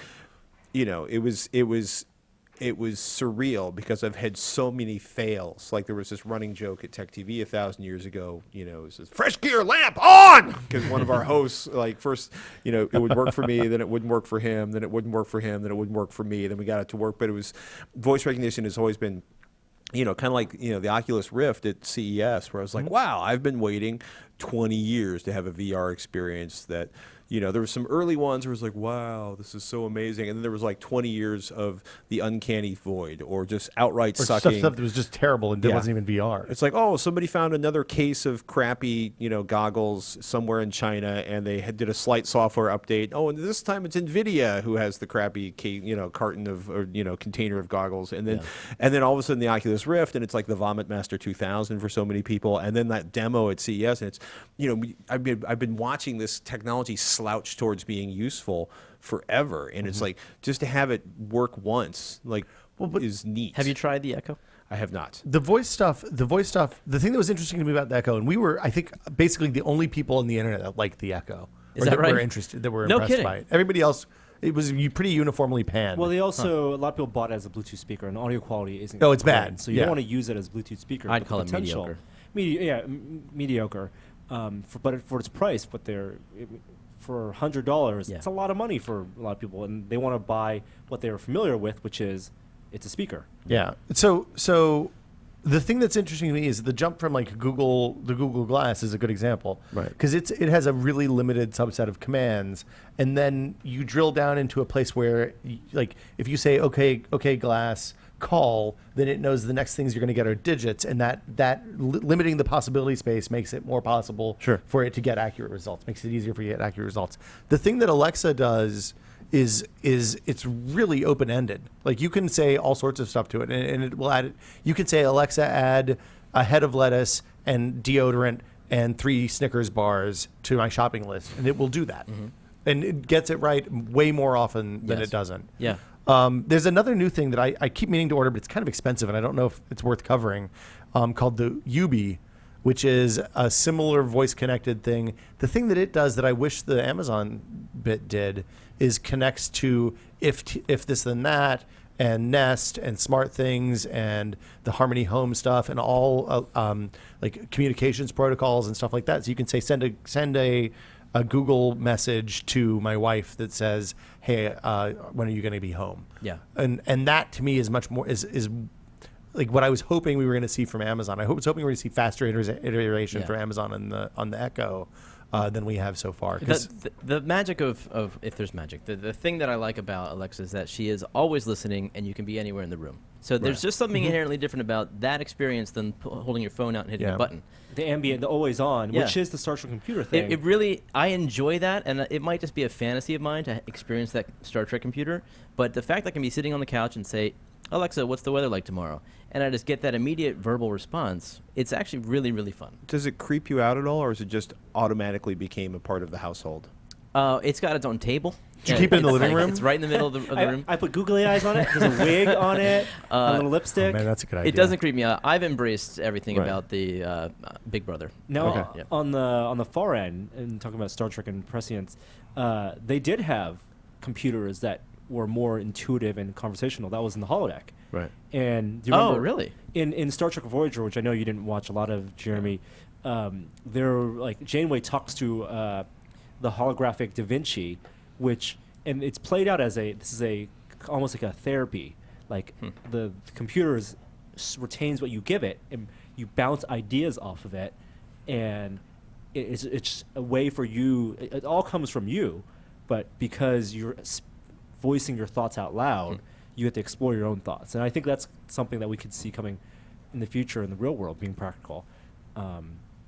It basically like a chatbot, but a smart conversational chatbot, so you can actually get all your ideas out. I think that's much further off than actually having real voice recognition. Or in between the Honda robot that's trying to have conversations with seniors to help them keep their brain activity up so that they don't deteriorate as fast. Right. I haven't heard about that. That's cool. That's kind of the whole Asimo kind of robot concept. Yeah. One of their big goals for that is to have it be sort of a household helper or household companion. Jibo. Jibo! Jibo, you know what Jibo? The creepy one-eyed space dog from hell. Jibo, make me a sandwich! Or am I thinking of a different robot in the last 18 months? No, that's No, that's it. that's it. No. Norm ordered one. We'll have it here. You heard it here first. I'm sorry, I did not mean to insult your creepy space. We buy a lot of dumb shit on this for tested. I don't Patrick. think it's dumb. I think it just freaked me out the first time I saw it. Jibo! Make me a sandwich. Jibo! Norm is one of the 554 supporters. So we'll keep talking about the Echo. Where did you put yours in your living room? Yeah. Living room, Norm? Mine's in my office next to my computer. That's where you spend most of your time at home. No, it's not, but it's where I am when I need the things I want it to give me. So if I need radio, like local NPR radio, I'm on my computer typing, and I'll just tell it to play on music or radio, or give me my news update every morning. Do you? Ours is in the living room, but our house is small enough that you can talk to it from the kitchen, which is kind of amazing. We use the little remote up on the refrigerator when it's loud in the house. Yeah. To do timers and stuff like that. So then you can set the timer, go back into the living room, and it'll let you know when to come in and take the cookies out of the oven or whatever. I think if it could connect to smart things and let me like change modes on the house and turn lights on and off and stuff like that, I would literally put one in every room in my house. That would be really cool. Alexa, Do they support that? mood No. time. Okay. This is the thing that the Ubi does that the Echo does not. The Ubi, you can change modes and smart things and all that stuff. It connects as a normal device. No, I mean, do they support more than one Echo? Not yet in a house. I don't think so. Right. Yeah, if you go and try to buy an Echo and you've already bought one, it gives you the thanks for buying the Echo. Maybe later. Got Yeah, it. just didn't even say that. Imagine if Amazon had spent the R&D and research money and marketing money on making Alexa, giving it all these abilities that they spent on the phone. Yeah, Oh. that's just gonna make you sad, Norm. Don't think about that anymore. Mechanical keyboard switches, Norman Chan. Oh. We are building mechanical keyboards. I started ordering parts the other day. Are you familiar with the ErgoDocs project, Patrick? A little bit. It's the split mechanical keyboard. It's two individual components. They're connected with a cable. It uses a Teensy. Well, the old version uses a Teensy. There's a new updated version. Ooh. We're going to probably part out two Teensy keyboards to build on air as a week of build coming soon, the next 6 or 8 weeks probably. But I bought a keyboard tester from Amazon with 6 switches Mechanical or 5? key tester. Yes, mechanical key testers. Oh, you paid for that? I paid for this. Huh. It was $15. If you want to know, if you're interested in mechanical keyboards, you can get a thing that has the 6 different kinds of Cherry MX switches: blue, clear, black, red, white, and green. Brown. Brown's in there somewhere. And you can tell how clicky you like your keys. No, Michael had one of these on his desk for 6 months, and it became this ritual where certain people would come over to talk to us, and we'd pick it up, and they would start. You can't help but testing. press the buttons. Yeah. I don't know. I still use an IBM Model M. Wow. I just love a good that keyboard. feel. It's an amazing keyboard. Yeah. Which I guess would means I would be the green key person. You green or blue? It's a tough call. Green, stiffer. Yeah. There you go. So if you want to build along, there's an ErgoDocs mass drop right now happening. A ton of people wrote in to let us know it. It's a new design of the keyboard. It's the Infinity ErgoDocs. It's endorsed by the people who started the ErgoDocs project, Docs himself, I guess. And it doesn't use Teensy though anymore. So I kind of want to build the Teensy one first. What's it based on? I can't remember. It's a different microcontroller. Is it Arduino-like? I don't think it's idea. Arduino-like. Oh. No. Wow, But it has a screen. So the thing that the two additions are that it uses a USB 3 cable to connect the two halves instead of a TRRS. And it has a screen to let you debug. Because previously with the USB-only versions, it was a little bit difficult if you had a bad solder or something someplace, debugging the keyboard when you had assembled it. I can imagine. So the screen gives you more information about. Oh, it's a debugging screen. It's a screen that you can use for anything once the once keyboard's it's set up. working, that's cool. But during the initial ramp up process, it lets you figure out where your bad solder is easier. I will watch you guys build this because I was really excited, and then I saw the price tag on it. It's expensive. Mechanical keyboards are expensive. This is $500. No. I must be on the wrong mass drop. It's $199. The MSRP is $500. Thank you. It's a mass drop. So Okay. the way mass drop works is it's like Gilt or one of those Fab or one of those kind of like, hey, here's some shit that we bought and we're going to sell you cheap sites. They decrease the price the more people sign up for stuff to benefit from economies of scale. And they've got gold keys. Yeah, and you can get whatever kind of key. You can get one that looks like a potato if you want. I don't know why you would want that, but so with this, you're buying a PC, a couple PCBs, an acrylic laser cut case. Okay. They do all the diode and resistor soldering for you, so you don't have to do that stuff. You just have to solder on whatever kind of switches you want. You can get, I think, 5 or 6 different kinds of switches, including some non-cherry stuff as well. And then you can get whatever kind of keycaps you want. So I'm interested. We're gonna get one of these too. We'll do a separate video on this when it comes. It's not going to come until after we want to do the ErgoDex build. So ErgoDocs rather. So yeah, I'm interested in this. There we go. That looks really cool. Norman Chan. Yeah, if you want to come build with us, Patrick, we'll have one really horrible day of soldering. It's 400 solders by my count. So Go. bring your soldering iron one Tuesday. Sit down. We'll just knock it out. Yeah, One really sweaty day. I will not be using the butane soldering iron. No, that day. no. No, I got a new soldering iron. I haven't tried it out yet, but it's What'd you a Hacko.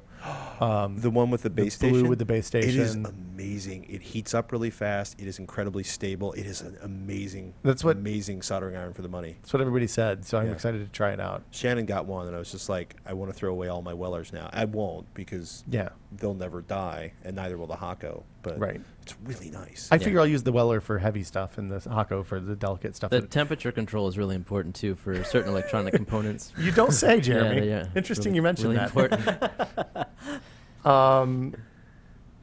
Let's see, we have inbox on here twice. Anything you've been? Oh, the Zoom Q8 is this thing I've been testing the last couple of days. It's brand new.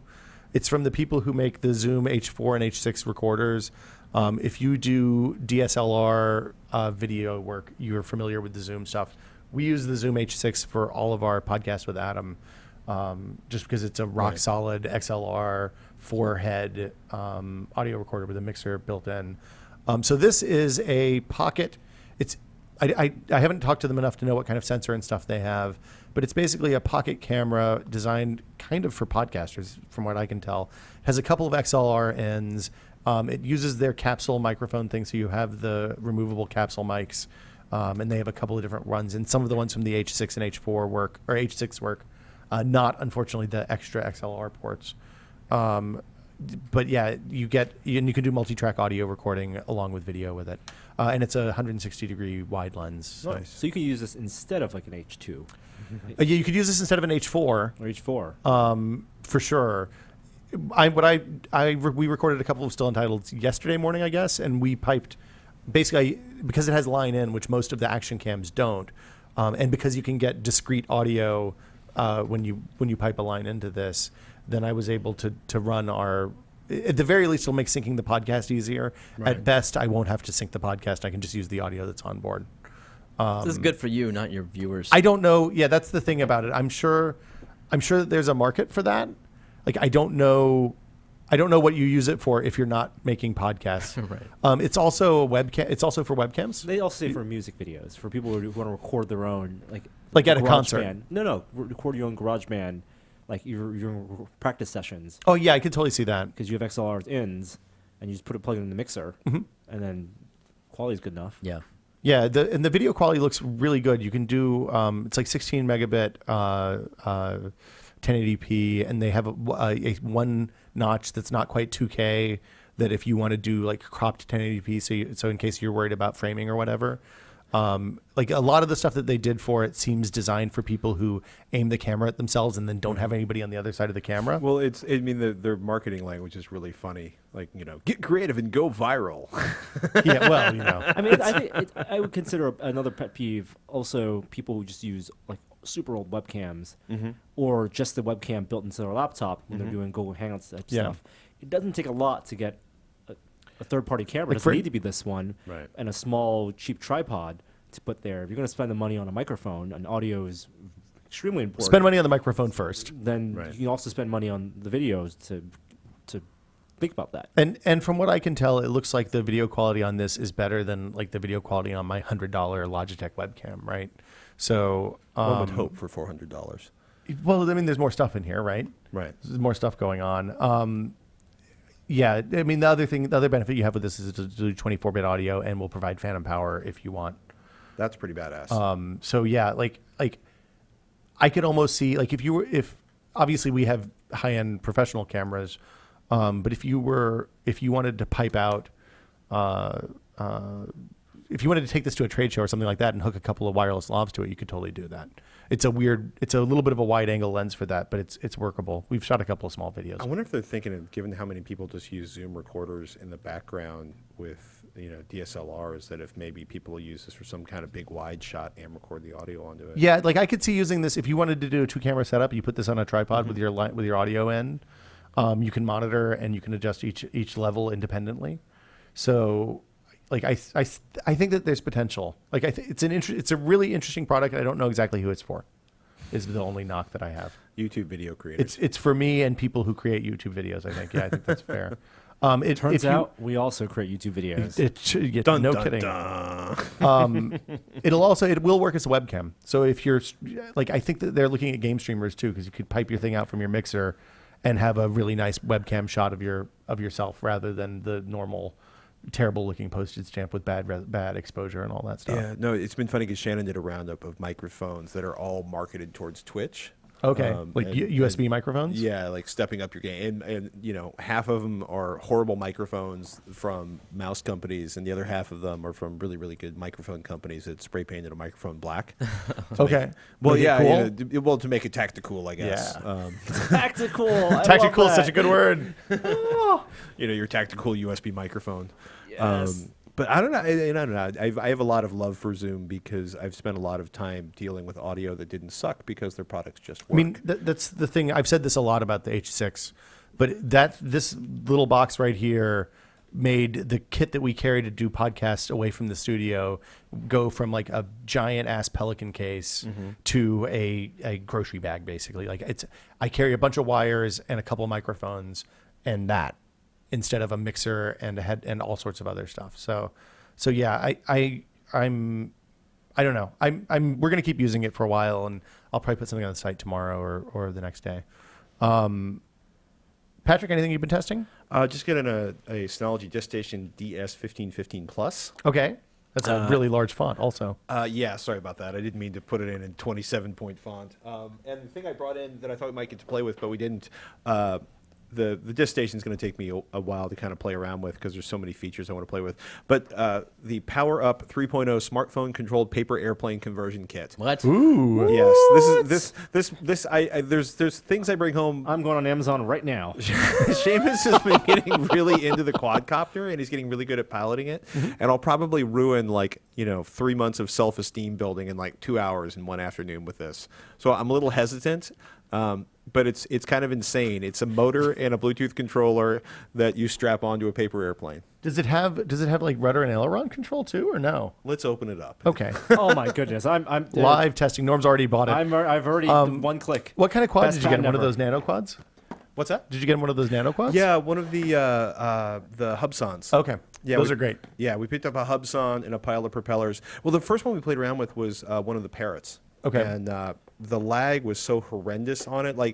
It was a long day, and it was just we couldn't do anything reasonable with it. It wasn't the one you fly with your iPhone, is it? Yes. That's all the Parrots are horrible. Oh, it's all even bad. worse. Yeah, I mean, because they're Wi-Fi as opposed to 2.0 Yes. radio. But somebody's like, "Hey, test this out. Your kid will love it." And hey, we go out, and he's basically like, "We should put it away because parts are falling off." Dad. I'm just like, "No, son." So then, that night, I'm on Amazon. The Hubson stuff starts showing up, and he's like, and it actually works, and which I'll was say a big this: challenge. the Parrot stuff is easier to keep stable. Yes, it has so much potential if you would just be able to take most of the iPhone or Android out of it. Well, the bummer about the iPhone and Android control is that if you're doing 2-stick control, you're learning skills that translate to much larger quadcopters, right? Yes.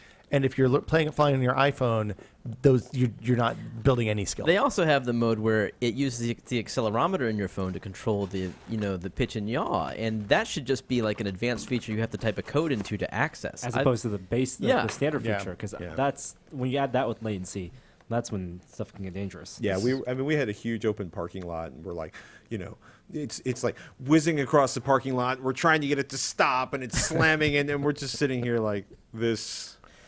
This is sad. sucks. I've seen a bunch of nano quads that are in the $10 to $15 range. I think they No probably kidding. are coming out of China at a $3 cost, probably. but they're smaller than that little Estes one that Norm tested last year. No kidding. And was remarkably stable. Where have you seen them? I was with a friend that had bought a box of them from Shenzhen, from an electronics market, and we were just pulling them out, and like every third one would be just unflyable, but the others would be great.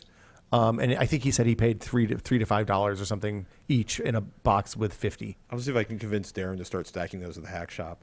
Yeah, like it would be a good thing. It would be it is a neat thing to have. It's like the kind of thing that you would see in the vending machine at a hackerspace. Yeah.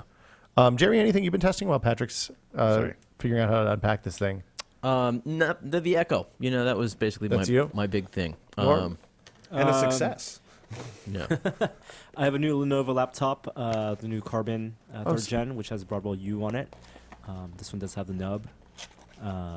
So some people still like that. Are you one of those people, Norm? I used to be. I lived on the ThinkPad nubs for so long. Huh. This is really interesting. So there's a little bit of a rudder, and then there's a propeller that dangles off the back, and a heavy weight in the front with the battery and the radio and everything. And then, but there's not going to be any aileron control. So you're going to be responsible for getting it to fly level, and then you'll just steer it with the rudder, which That's why it's still a paper airplane. which is kind of interesting. And this is the 3.0 model. Wait, there is steering? Is there a weight that? Yeah, there's a. Oh, interesting. So you're not going to have any up or down, Right. and you're not going to be able to tilt. Yeah.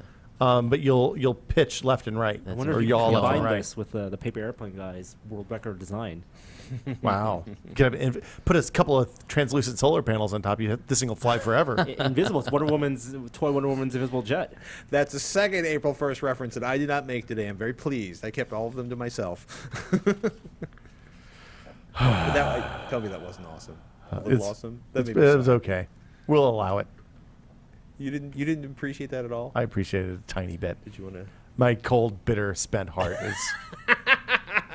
is ever. It grew a tenth of a size. Unless anybody else has anything else to talk about, I think we should wrap this up and call it a show. Where are we at? Yeah, we should definitely call it a show.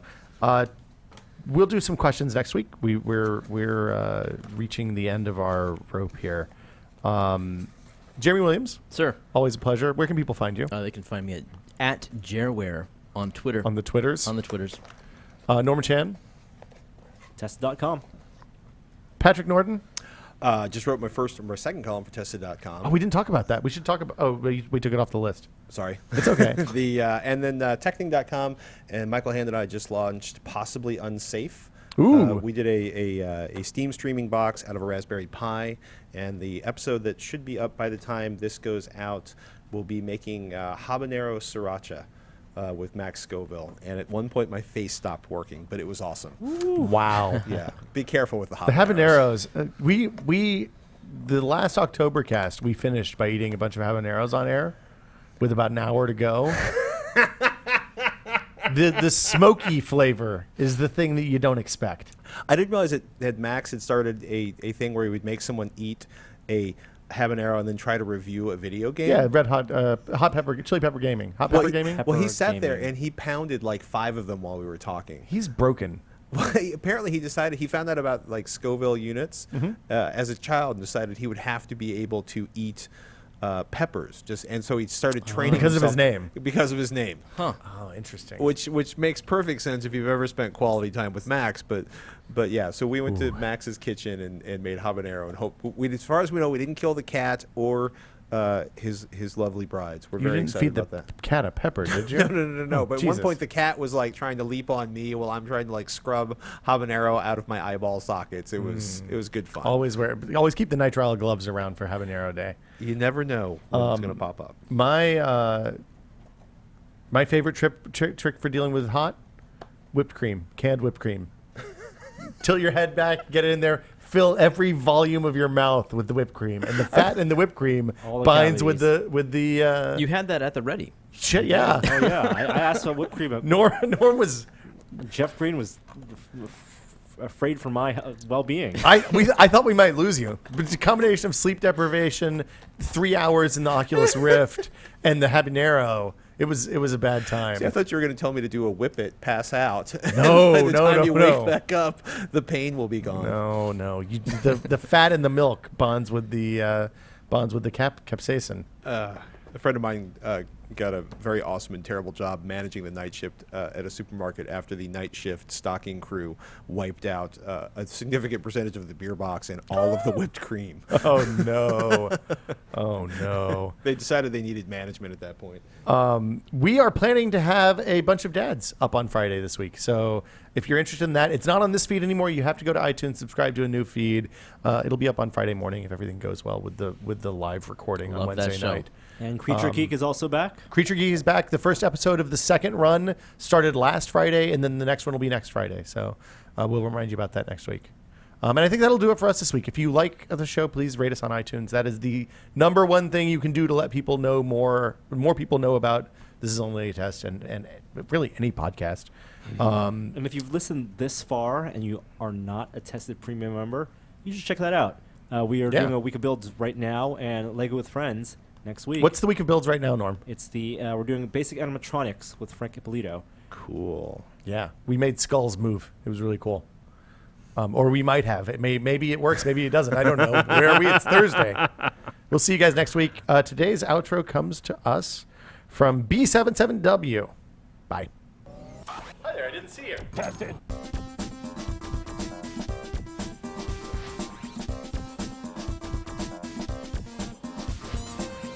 So you can draw an image. You can draw a cock, whatever you want. Tested. Apple Watch. That was the Apple Watch. Lovely. Bye, guys.